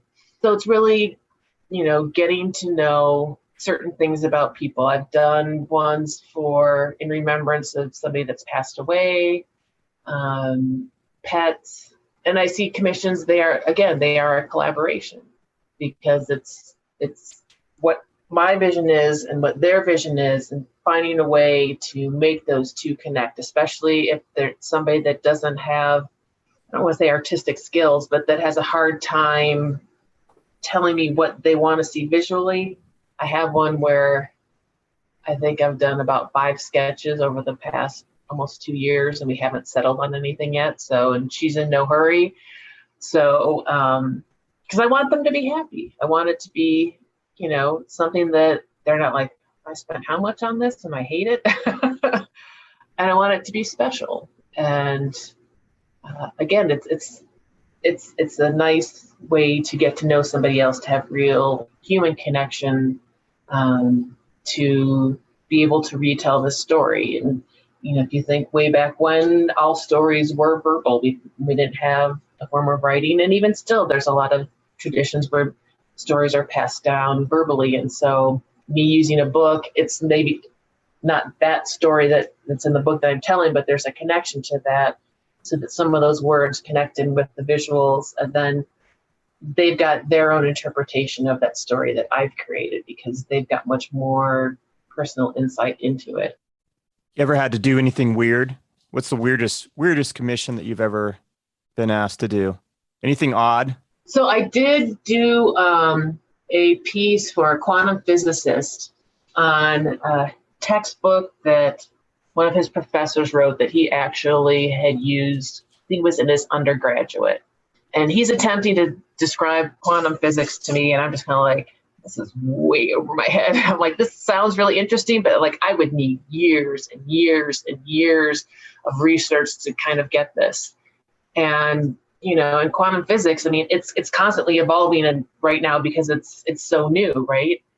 And so it was a longer process. And so they throw something else at me. I'm like, oh man, how am I going to incorporate this? And then I had these lofty dreams of, is there a way for me not to have any waste in this piece, to somehow everything that I've cut out, that I somehow use back into the book? And it was really fun. It was really challenging, partially because I couldn't fully grasp it. I think that's the most challenging one. I haven't done anything really weird. I did, many years ago, I was invited to be part of a Beyond Erotica show.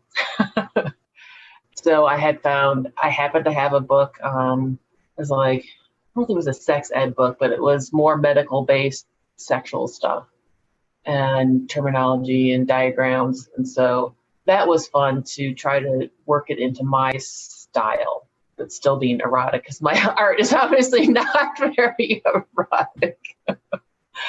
And that actually ended up, the local art consulting company here, a bunch of the employees bought it for their boss. So, oh, that's cool. Yeah. Have you done anything with the Bible? I have. One of my first commissions was a Bible piece. She said she was, Reforming Catholic. I did do a whole series a few years ago based on different trinities. And I asked a collector of mine who, goes to church, and I was like, well, what are your thoughts on a non-commissioned, Bible piece? That I'm going to be respectful for it, because there's no reason for me not to. And she's like, well, I don't have an issue with that.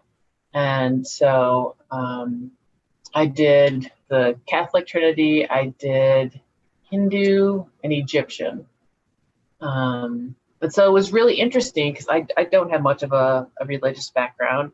So it's interesting doing research on all these different kind of religions and the power of 3. And like I said, I mean, I really want to be respectful to the authors and to the book itself. I don't want to take away from the work that people put into their stories. So. Yeah, and a lot of times they have pretty cool graphics in them there. Yeah. Yeah. Is there a book that out there that you've contemplated doing but haven't? So there's, I've done one. So there's a book called Dreams by Olive Schreiner. She's South African. It was written in the late 1800s, I believe.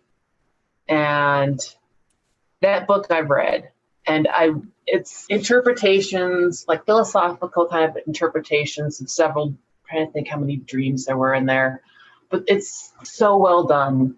And I've slowly been collecting vintage copies of this book, because they're not readily available, and most of them are really expensive. And part of the expense, I know that's a very collectible book and I don't want to necessarily use it for art. I'd rather use a cheaper version, but still vintage. And I want to do an interpretation of each of those dreams. And I think I only have about 5 of those books. I think there's like 12 or 13, maybe even more than that. It's been a while since I've reread the book. I kind of have been holding off because I know once I reread it, I'm just like, that's what I want to do. And I'm very committed to other shows throughout this year. So I know I'm not going to have time to indulge that right now.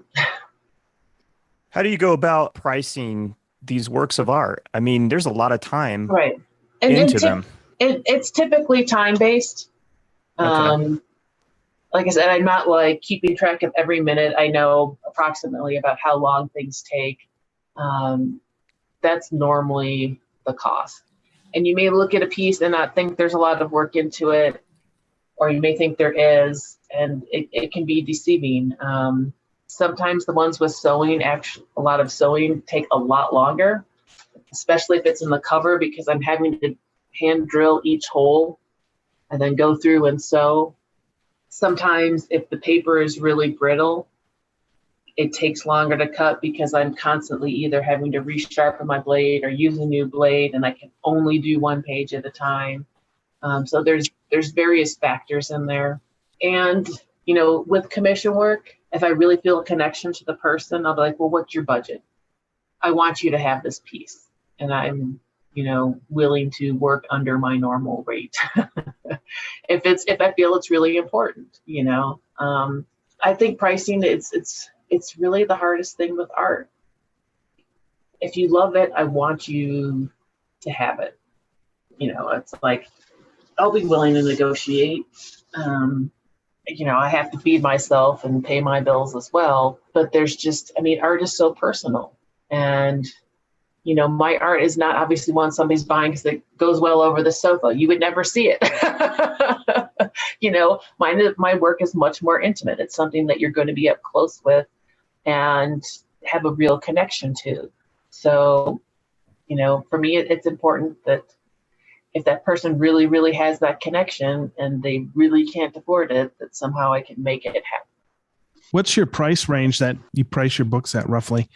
I'd say on average, because I mean, I do raise my prices every year. I mean, it's business, right? Right. I'd say my average price is around $525. Obviously, I have ones that are more than that. I really try to keep like 400 is a minimum anymore. I don't really want to do anything below that. And part of that is because I'm showing with more commercial galleries now. Mm-hmm. And, you know, you need to keep your prices even across the board. You know, I don't think 400 is that outrageous. Again, I do much smaller pieces that aren't full size books, like these mini ones. So it's still a book. Those ones are like between 150 and 200. So, but a full-on book sculpture, I'd say on average is around 525. I think that's very reasonable considering how much time. Yeah. I mean, you were talking about, you know, spending, you know, obviously a 40-hour book probably isn't $400, but Right. even at that, that's $10 an hour. I mean, come Right. on. Like, Yeah. and you've actually done commissions for some libraries, correct?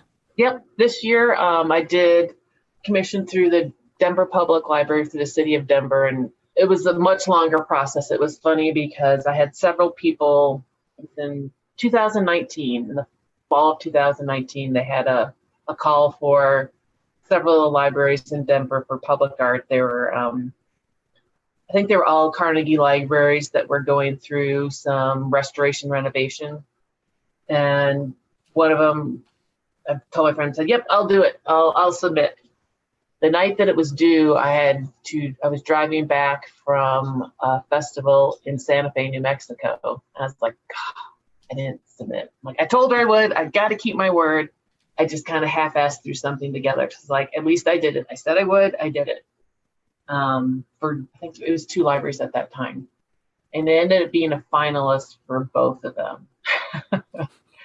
So then I got awarded the one that's on Santa Fe, and with public art pieces, typically they really want community involvement on some level.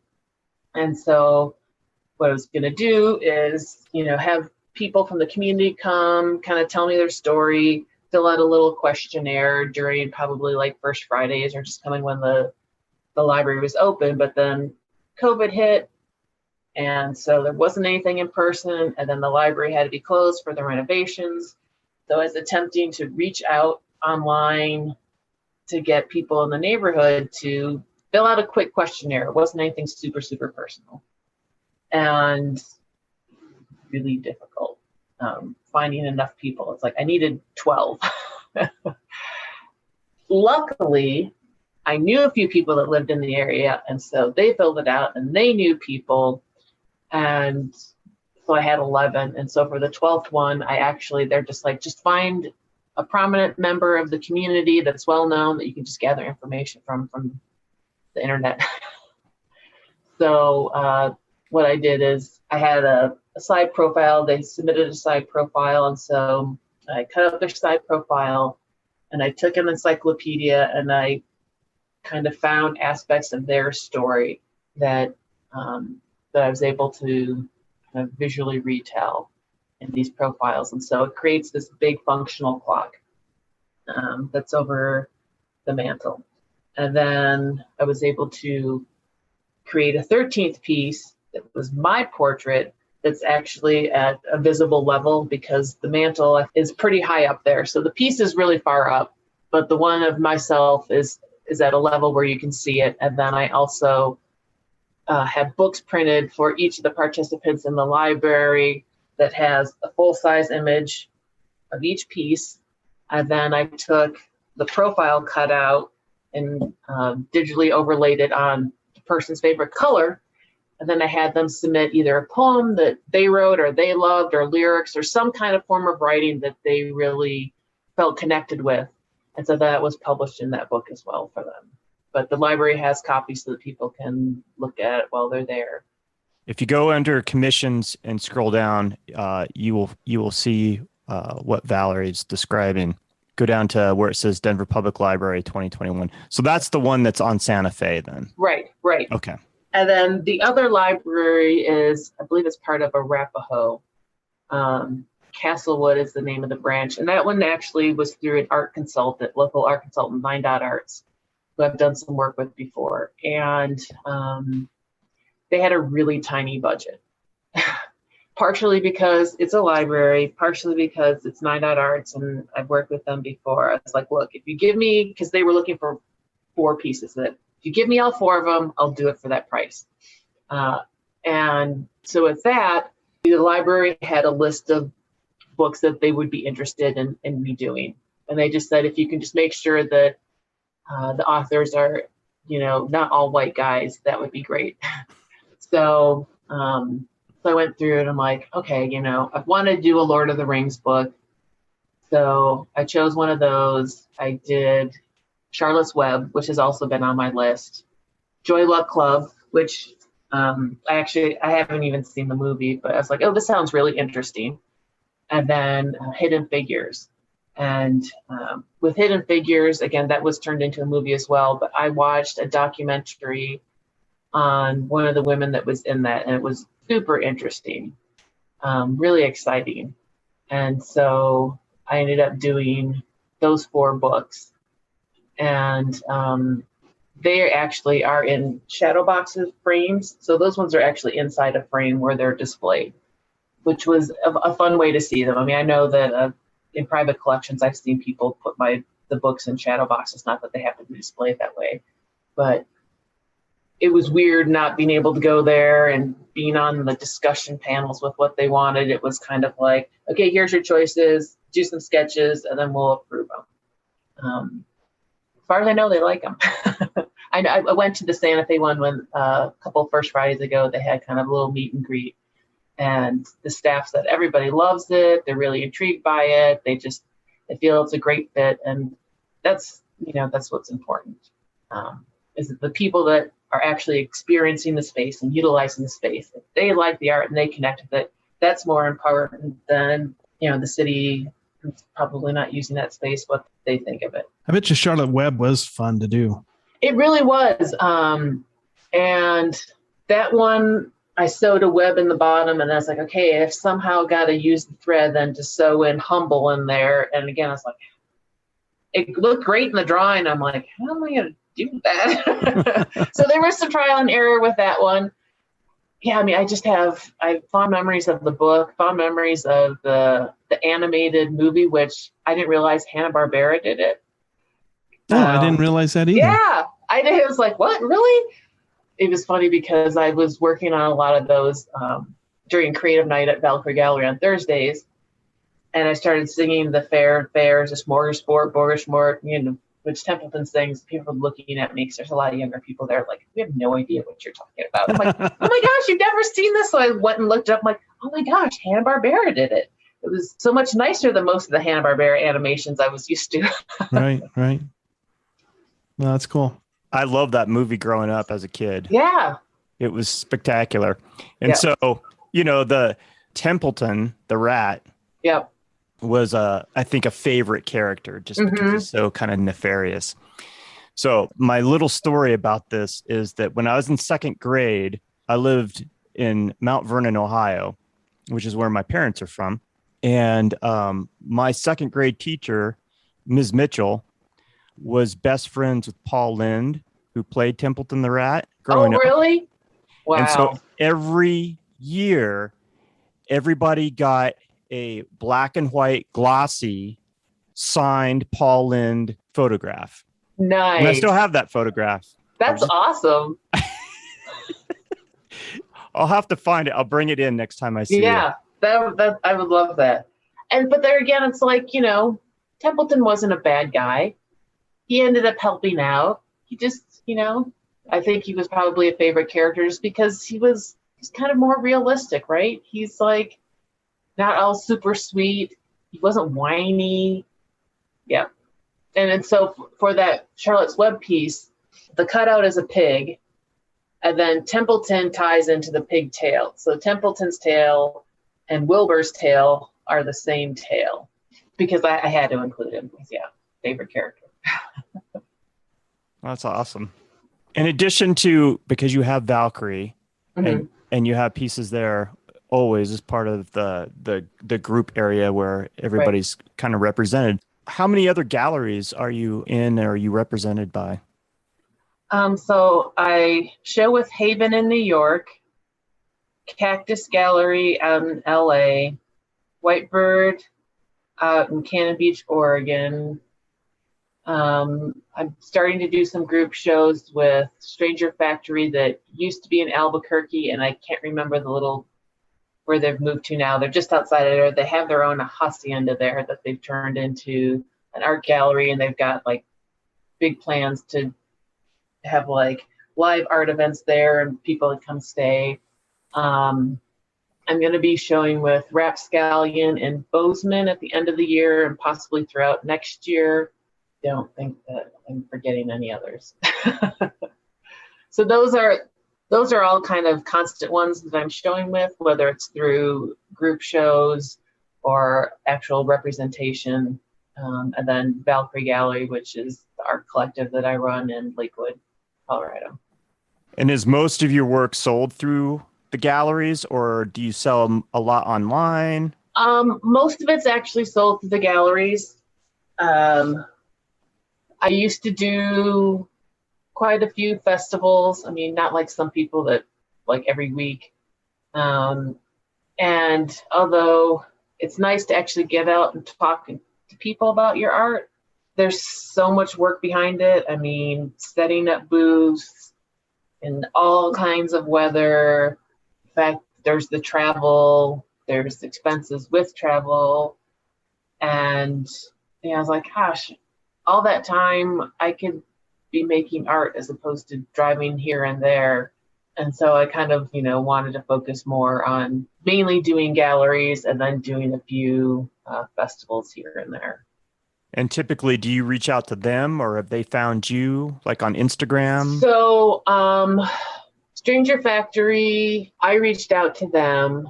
Haven Gallery reached out to me. Whitebird Gallery was actually out in Oregon, was a connection through a collector who contacted them. And was like, you need to have her art here. I think it would be incredible. Cactus Gallery, I had reached out to them years ago. Rapscallion had reached out to me. So a little bit of both. Mm-hmm. And then do people find you on Instagram and see your stuff and fall in love with it and want to purchase it right off Instagram? I've had a few of those with my work since dimensional. It's kind of one of those things that I think more people see it in person at a gallery or from when I've done festivals. Because, I mean, like I said, with it being three-dimensional, it's like the image may look good, but you really don't get the full grasp of what it is. And I know that they've got 3D scanning available now, and it's something I've kind of like just to look into, just for really showcasing what it is three-dimensionally. If you can actually rotate it and realize that there's depth and really get the change in the shadows as things are rotated, that would be probably something worth investing in. And then, you know, with the whole NFT thing now, it's like maybe that's just a way for my art to be able to be sold as such. But there are a few people that have just seen the image online, and like there was a piece I did for a Super Mario show, like video game, out in New York, and I'm like, how am I going to make this work? And so I was like, okay, are there any famous artists with mustaches that are Italian? Well, Salvador Dali's Spanish, so I was like, close enough. So I made a combination of Salvador Dali and Super Mario, and it didn't sell at that show. And somebody on Instagram found it because of the tag, and she's like, oh my gosh, I love this. I have to have it. And I was like, well, you know, I can make you a print if you want a print. She's like, no, I want the original. And so there was somebody that had never seen my art in person, and it was because of the subject matter, had to have it. It was a really fun piece. I think I combined the Salvador Dali and the Mario brother pretty well. In addition of selling original works, what else do you offer? So I have limited edition giclées of not every piece, but a lot of the pieces. I have also some open edition, just art prints. Typically the two don't overlap, it's one or the other. I have a couple self-published mini art books, greeting cards. I do I show at Valkarie as well, which is in Old Town, Nevada. That's the only place where I do the hand embellished limited edition prints. So they're an artist print that I've painted on and sewn into, then are framed and matted. And right now that's the only place you can get them. You know, I constantly think it's like, how can I make something that still has that three-dimensional aspect of it that isn't actually totally handmade, and still toying with how I can make that work. Do people buy a lot of prints? It kind of goes in waves. It's like I'll sell a bunch, and then months go by and I don't sell anything. And then I'll sell a bunch, and then I don't sell anything. I would say most of the print sales are out-of-state online sales. So it's probably somebody that hasn't seen the three-dimensional work, and so like, oh, this is a cool image, and they might not even realize that the original is sculptural. And it's kind of hard because you're taking something three-dimensional and attempting to sell a 2D image of it. I don't know if somebody has like beautiful marble sculptures, would you buy a 2D image of it? But what's interesting is that I had a company that does like online t-shirts and things like that hounded me for months, and I just didn't even respond to them. And finally I was like, look, you know, where's everything made? If it's 100% made in China, I don't want any part of it. You know, if it's getting printed here, great. Let's support it local, you know, or at least the U.S. economy. And so I went ahead and I pulled the trigger, but I'm like, who the hell is going to wear my art on a t-shirt? To me, it just made no sense, right? I'm like, I wouldn't. And not that I've made a lot of money on it, but I've sold like 80 products through them. So t-shirts, stickers, and I don't make a ton. I don't have to do anything either. And so it's interesting that a lot of times as an artist, just because we wouldn't purchase something doesn't mean the general population wouldn't, right? So it's kind of like changing that mindset that just because I wouldn't wear my art on a t-shirt doesn't mean other people wouldn't. It goes back to that whole thing as far as, what resonates with yourself doesn't always resonate, or right. What resonates with you or doesn't resonate with you might resonate with somebody else, and people might be really jazzed. So so I've got that option as well. That's awesome. Good for you. Were you very much affected by the pandemic in 2020? It was interesting because before that hit, I was like, gosh, I don't know how many festivals I want to do. It's just a lot of work. It's like how you make more money. It was my mindset on it. And so when all that happened, I think I did one festival that year, and early on before everything shut down. So I kind of had already set up a bunch of gallery stuff. And thankfully, either the galleries I was working with were able to stay open, or they had a really good online presence. So it didn't really matter. And after I did my taxes, it's like, even though I grossed less, I netted more. So it turns out that, all that money you're making at the festivals, once you take out the application fees, the booth fees, the travel expenses, obviously I was selling more print, so there was more, print cost, that I actually made more money and made more art by staying at home. So, and I had lots of commission work, so I really wasn't that affected by it, which is great. And, same for the gallery, although the attendance obviously was way down, our sales were pretty much where they needed to be. So people that wanted to buy art were still buying art. And I think a lot of the people, a lot of people are spending much more time in their homes.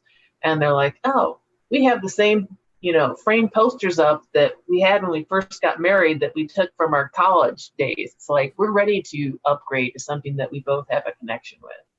So, yeah. Well, let's talk about Valkarie. Okay. Tell our listeners where you're located and how Valkarie actually came about. So Valkarie Gallery is located in the Belmar shopping district, which is in Lakewood, which is just west of official Denver.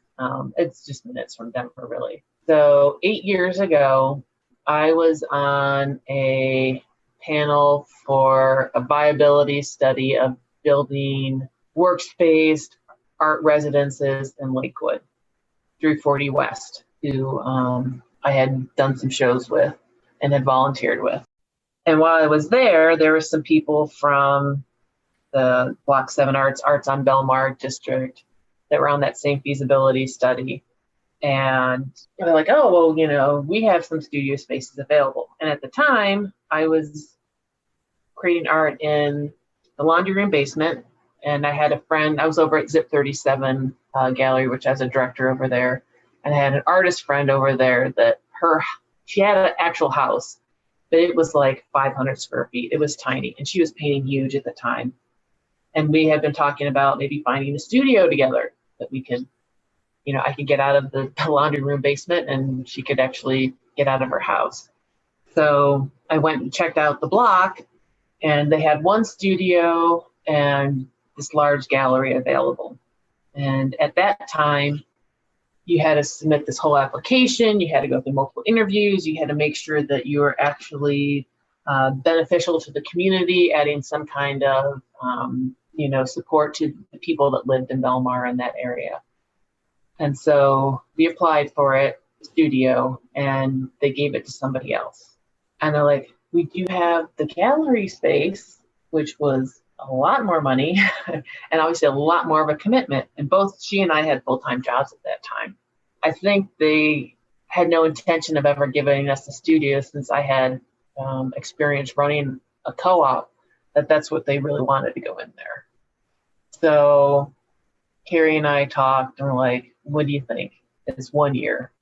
we can still have studio space there. We can open up a co-op collective. And so we decided it's 1 year. We're out a few $1,000 and some hours if it totally flops, right? So when we opened it, it was she, myself, and her boyfriend. And then we just had guest artists come in. We didn't have any actual resident artists as we were feeling things out.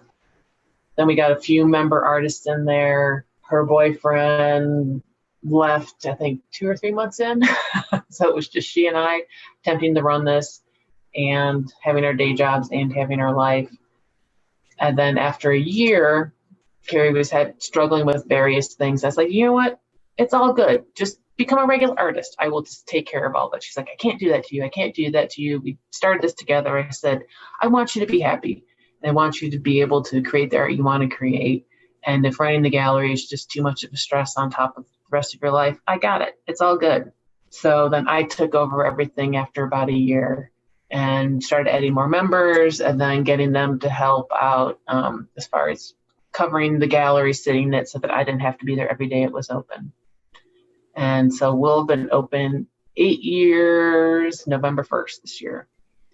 And we currently have 19, we call them resident artists, but they're member artists who pay a monthly due to be there and get year-round exhibition space and the solo or paired solo show. And I think it was within that first year we started doing Thursday night creative nights for the community. So anybody, don't have to live obviously in the area, but if you want to come, hang out, work on whatever it is you're working on. It can be, cross stitch, it can be painting, it can be playing your guitar, anything creative you want to do. You can come Thursday nights to the gallery and just come hang out and work on it with other creative people. That's turned into like my favorite time at the gallery, right? Because I get to meet new people, get a chat, inspire people. And then when everything shut down, we started doing it over Zoom. There's a group of us. There's like, we got to have our creative night. We got to be able to connect with our people.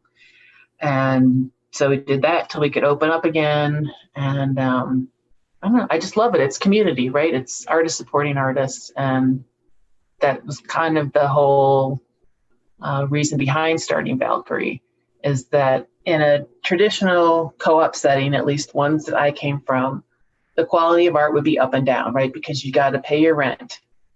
And so if members leave, sometimes it's a scramble to get other people in. So the rent is paid. Sometimes you may not be bringing in the best quality of artists. And so when Carrie and I started this, we're like, if we have to pay everything out of our pocket, we're just going to pay everything out of our pocket so that we can maintain a little bit higher level. We want this a place where artists want to be. We don't have to constantly be seeking artists to come show with us. And so with that kind of model, I think we have, a good group of artists who their art is very unique. It's well done. And it's really diverse. We have Dorothy DiPaolo that does botanical illustrations. Look like photographs. It's colored pencil. It's unreal. We have Lisa Lurie that does like Day of the Dead watercolor, super bright, super illustrative. We've got Cody that does these fantastical Western kind of graphic illustrations that are mixed media. We've got a guy that does wood turning, so it's very eclectic. And at the same time, isn't that what life is? Don't we want to be exposed to people from all different backgrounds and all different cultures and learn how to be harmonious with each other in our differences and just celebrate, what we have in common? So that's the gist of Valkarie. Well, I got to say, I'm so glad that you're there. I'm glad that it's been successful. And I'm glad you're right in my hood. So, was out on First Friday last week, and you guys were our first stop. And you're doing a great job. Like the Thanks. quality of art and the artists that you have involved with Valkarie are, superb. Yeah.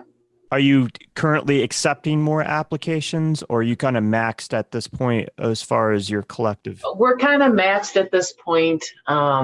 I never say don't ever submit art, because you never know. There might be like somebody that's just starting out, but they're ready. And we also do a featured guest spot once a month, which is for non-member artists. So that's for 1 month. The gallery doesn't charge anything other than a commission fee on sales. And that's a way for us to get to know new artists to get to know us. Some of our artists have started out that way. They started out as a guest artist. We love them. They loved us. We had an opening, like, great, join us as a full-time member. We can't take everybody, even if we wanted to. There's just a certain point where it can be too overwhelming with so much art that nothing stands out. And you're just kind of like, whoa, sensory overload, I'm out of here. So we try to, keep it a little bit more curated and clean back in the resident artist gallery. And at the same time, everybody always gets to show there. So. Yeah. And like I said before, you guys do a great job. Thanks. So you have the main gallery space, which is revolving shows throughout the year. Right. Every 4 weeks. And then the resident artist gallery, it's every 2 months that art rotates out. Except for the featured guest spot, which is every month. So if you came in just once a month, you would always see at least one new artist, if not new art. And it's not that the art that is in there is like freshly produced. It's something different, right? I mean, sometimes, like we were talking about with reading the poetry, sometimes just the placement of a piece, you're going to notice it more. Or maybe it's the lighting or the time of the year that it's just, oh, I don't remember ever seeing that before. It's like, oh, it was here 6 months ago, but it was in a different spot. I just think it's good to just keep that in rotation, keep it kind of fresh so that there is something interesting there. And when we've had people come back like, oh, there was a piece that was here 6 months ago. And if they describe it to me, it's like, okay, well, I'll get in touch with that artist. And if they still have it, yeah, let's make it happen. Or I'll give you, here's the artist info. You can work the deal through them. It's not here. We don't need to be involved in it. So it's a lovely space.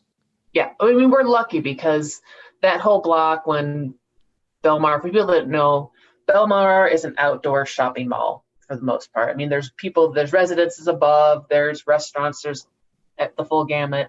When they developed Belmar, one of the financial backers really wanted a creative area for artists to work. And thankfully, for the most part, that whole block has been able to be kept as artist studios and a gallery. So the gallery was designed to be a gallery. So they've kept the rents reasonable for us creatives, and we are thankful for that. Yeah, there's something to be said for that, Yeah. We're really lucky. We're lucky to have Valkarie in Lakewood, Colorado. No, thank you. We feel lucky to be there. It's very welcoming, and yeah, I can't say enough about it. You have a show that opens up on the 22nd. Let's talk about that real quick. Yeah, so it's called Once Upon a Time, and it's myself, Nicole Grosjean, which does incredible paper cut art, and Mickey Harder, who does typically oil paintings. And this is the first time all three of us have shown together. Mickey and I have shown together before. Typically, it was myself and Sharon Isley, who is a really incredible oil painter. She was our one out-of-state artist. She was good friends is good friends with my sister out in California, and her brother used to teach at the School of Mines. He was actually the quantum physicist that I did the commission for. Her brother took a job out of state, and so she didn't have a Colorado tie anymore. So she left us at the beginning of the year. And so brought in Nicole. So basically, Once Upon a Time, it's going to be art based on, classic fairy tales, modern fairy tales, just kind of the fantastical element of storytelling. All of us work fairly small. So, I'll probably have 15 full-size pieces and then a dozen or so mini pieces. We do a Cabinet of Curiosities every year, which remains veiled until the opening night reception, which has smaller pieces in there that aren't put online until after that. Those don't always necessarily fit the theme. They're just fun, smaller, affordable works. So I'm currently creating work for it, and I probably will be till the hour it hangs. And that opens September 22nd and runs through October 17th. Correct. And the opening reception is the 25th of September from 5 to 8:30. Anything else you want to talk about? I mean, I know that this isn't the only show that you have happening. And if you go look at your calendar on your website, you have multiple shows between now and the end of the year. Yeah. And I don't even know if that's all updated. I work well under pressure. I need to change that, because sometimes it's just deadline after deadline after deadline after deadline after deadline. And like I was talking earlier, sometimes I go back through and look at my archive of past pieces. And I'm like, I don't even remember making it. Right? It's like, if it was for a show, it's like it got done. Okay, it's shipped out. And then especially then if it sells, then like I really have no recollection of it. You know, if it doesn't sell, it comes back, then I can live with it a little bit longer. I'm like, oh yeah, I remember making that. And I think part of that, you know, stems from that doubt doesn't creep in your mind. Like, I don't know if I like that. Does that really work? Because that can drag you out days, weeks, sometimes even months. And if I have that deadline, it's like, make that decision, make it happen. And so I need to be better about self-imposed deadlines in the future where, you know, I can take a few days off and not have to work on art if I want to. If I want to work on art every day, great, I can work on it every day. It's just sometimes it's like I really wish I could spend like a month just working on one piece every day, really pushing the details, really just making it everything I would want it to be. And I just don't allow myself that time. So do you keep a catalog of pieces that you've made? So yeah, if you go on my website and you go under private collections, I think there may be one or two pieces. I know there's at least one piece not on there because it's actually, occasionally I do collage work from the book scraps, and the piece fell off the wall and the frame got damaged. And so the person was looking online to see if they could figure out how to fix it themselves. I'm like, just bring it to me, Alpha. Really, it's not a big deal because they're local. And she said she couldn't find it on there. So I do have that, and it's fun to look back and see how much I've progressed and see older pieces that I'm like, that was actually a good piece. I'm not embarrassed by that. And to look back and it's like, dang, you know, I think I've done, it's probably over 400 books in 10 years. And how many of them are living in somebody's home? It's mind-boggling thinking about that. I'm like, wow, I was able to produce that many, and I've not like completely replicated that same piece, and I still have more ideas, and I still want to do these other things, and I still want to keep pushing myself. It's fun. And it's like, I don't know if anyone looks at the private collection. It doesn't matter. It's more for me. It's more for me to, you know, keep track of all of that. And if I ever get into a place like, oh, I'm not selling anything, it's been a while, and like, look, I'm not gonna have a problem. Look at all those pieces that I've already sold. I'm gonna keep selling, you know. And again, it's like it's I need to, like, as artists, it's hard when you throw that that sell factor in there, because it can really stifle your creativity. If you're just creating something to sell it, back to are you having fun doing it? If you're not having fun doing it, then you shouldn't do it. It's like, or you just change it up. It's like, I want to enjoy what I'm doing. And if I'm focusing on, I found when I focus on sales, I sell less.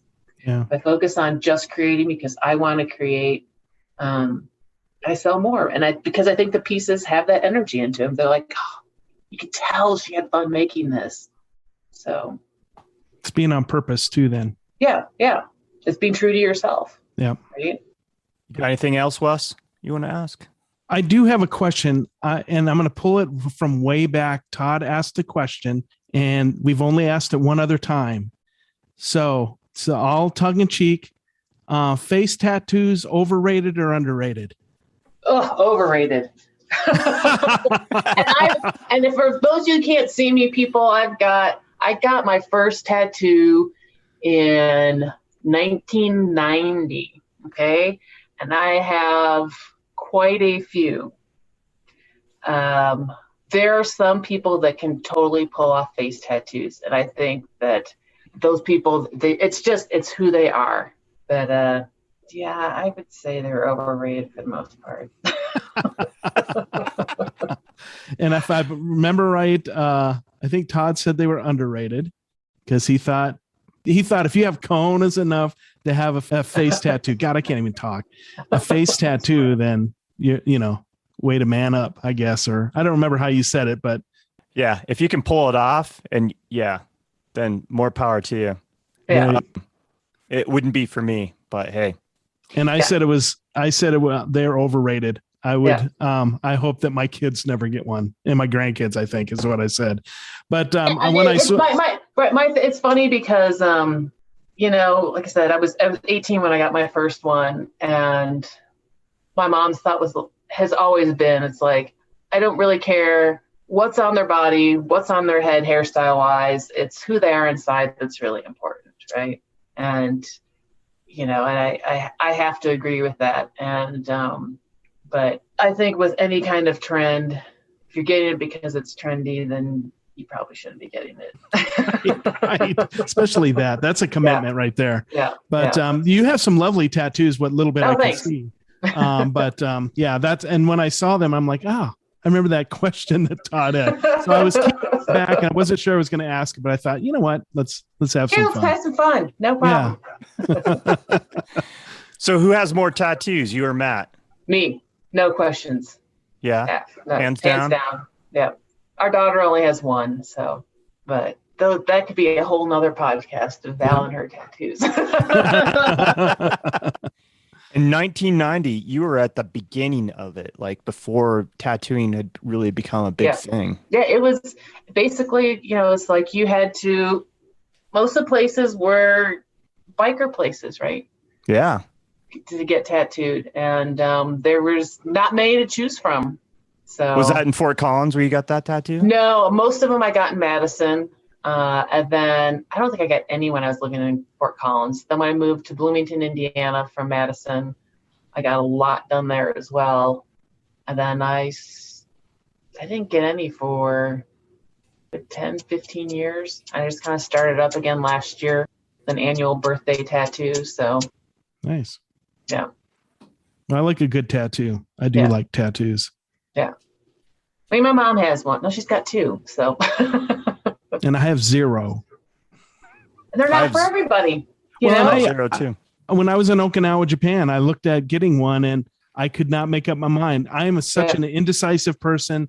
And I guess for my mom's benefit, it paid off because I could never get one because I couldn't find one I wanted on my body. But I would say if you decide to get one, get it on your back where you won't see it, so it won't matter, right? And when you catch the case, you're like, oh yeah, I forgot I had that. That's cool. I have a tattoo. What do you mean? Well, anyway, thanks for indulging me on that silly question. So. Oh, for sure. Thanks for putting up with the battery constantly we're not good. charging. We're good. We've had worse problems than that. Yeah, this is not far. Oh, you know, it's been an absolute joy to speak with you this evening, Valerie. Any advice you'd like to leave us with for aspiring artists or people that have an art itch that just needs to be scratched?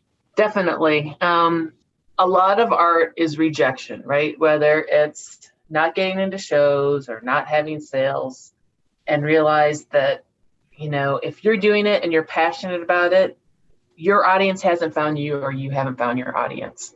And even, you know, I've been in several galleries, commercial ones, where I'm just not selling. It's just not a fit, right? And so realize part of art is finding your own community that you work well with, that supports you, that has a client base that is going to be supporting you as well. Don't feel like you have to go to school for art. It works for some people and not for everybody. Make sure that, seriously, I got to go back to the community thing. So many artists sit in isolation, you know, and yes, there's online community, but being in person is so different. You know, find an artist meetup and get some feedback. You know, Art Students League is a great place for taking classes. I mean, I think they started back their figure drawing, which is just kind of a meetup.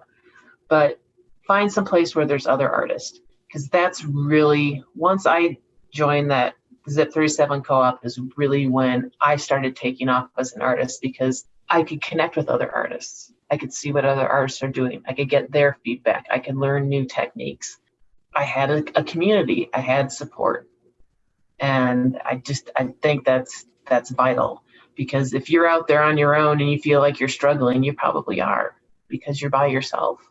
And even if the feedback you're getting from your community is like, oh, you really need to change this, or you should up this, it's coming from a place of them wanting you to succeed. So, it's easy to be vulnerable with other artists because they get it and they've been there. So don't give up, and if maybe you need to switch up your medium, maybe, go out there and experiment. I never thought I'd be doing book art. Not a million years, it just, circumstance kind of pushed me in that direction, and I find great enjoyment in it. And sure, there's a chance that down the road I'll go back to painting again and I won't be doing much book art. But for right now, this is what I'm enjoying, and pushing myself with it. And go find your community, go get some support, share the love. That's beautiful advice. And I'm looking forward to seeing your work. I've seen your work in person through a window, because Todd and I went and stopped at Valkarie one night, and I could see it from like a corner and was intrigued by it. So I can't wait to come down and hopefully see your show and then, see your stuff in person and really get to look at it the way it's meant to be looked at. Yeah, and if you're here in Denver visiting and it's off hours, I don't live too far away, and if I can be there to meet you off hours, I'm game for that for anybody. It's cool. Yeah. Well, thanks for joining us tonight. I really had a great time. Thank you. And I love your stuff. I'm sorry I ran an hour past. You're good. It's all good. It's great. It's all good. Yeah. Again, thank you, because I know that you have the show coming up at Valkarie that you're preparing for, plus a number of other shows. Yeah. And all the other stuff that you do as far as commissions and stuff. So we really appreciate the fact that you took time out of your evening and spent it with us. It means a lot. Again, you know what? Because hopefully it's supporting our community. Well, it is supporting the art community, and maybe somebody gets inspired and wants to learn how to do book art. And, I've described my process to people in Italy that have had to run it through translators because they don't understand English. And I have no secrets on how I create my art. I think that's ridiculous. You got to share, because I learn from them and they learn from me and they teach somebody else. And it's, again, community, people. It's important. Thank you, Valerie. Valerie's exhibition opens September 22nd and runs through October 17th at Valkarie Gallery, located at 445 South Saulsbury Street in Lakewood, Colorado. You can go to the Valkarie Fine Art website. It's valkariefineart.com for more information, and check out Valerie's website at valeriesavarie.com to check out her work and for her upcoming shows. For the Tenant Podcast, I'm Todd Pearson. And I'm Wes Brown. Have a great week.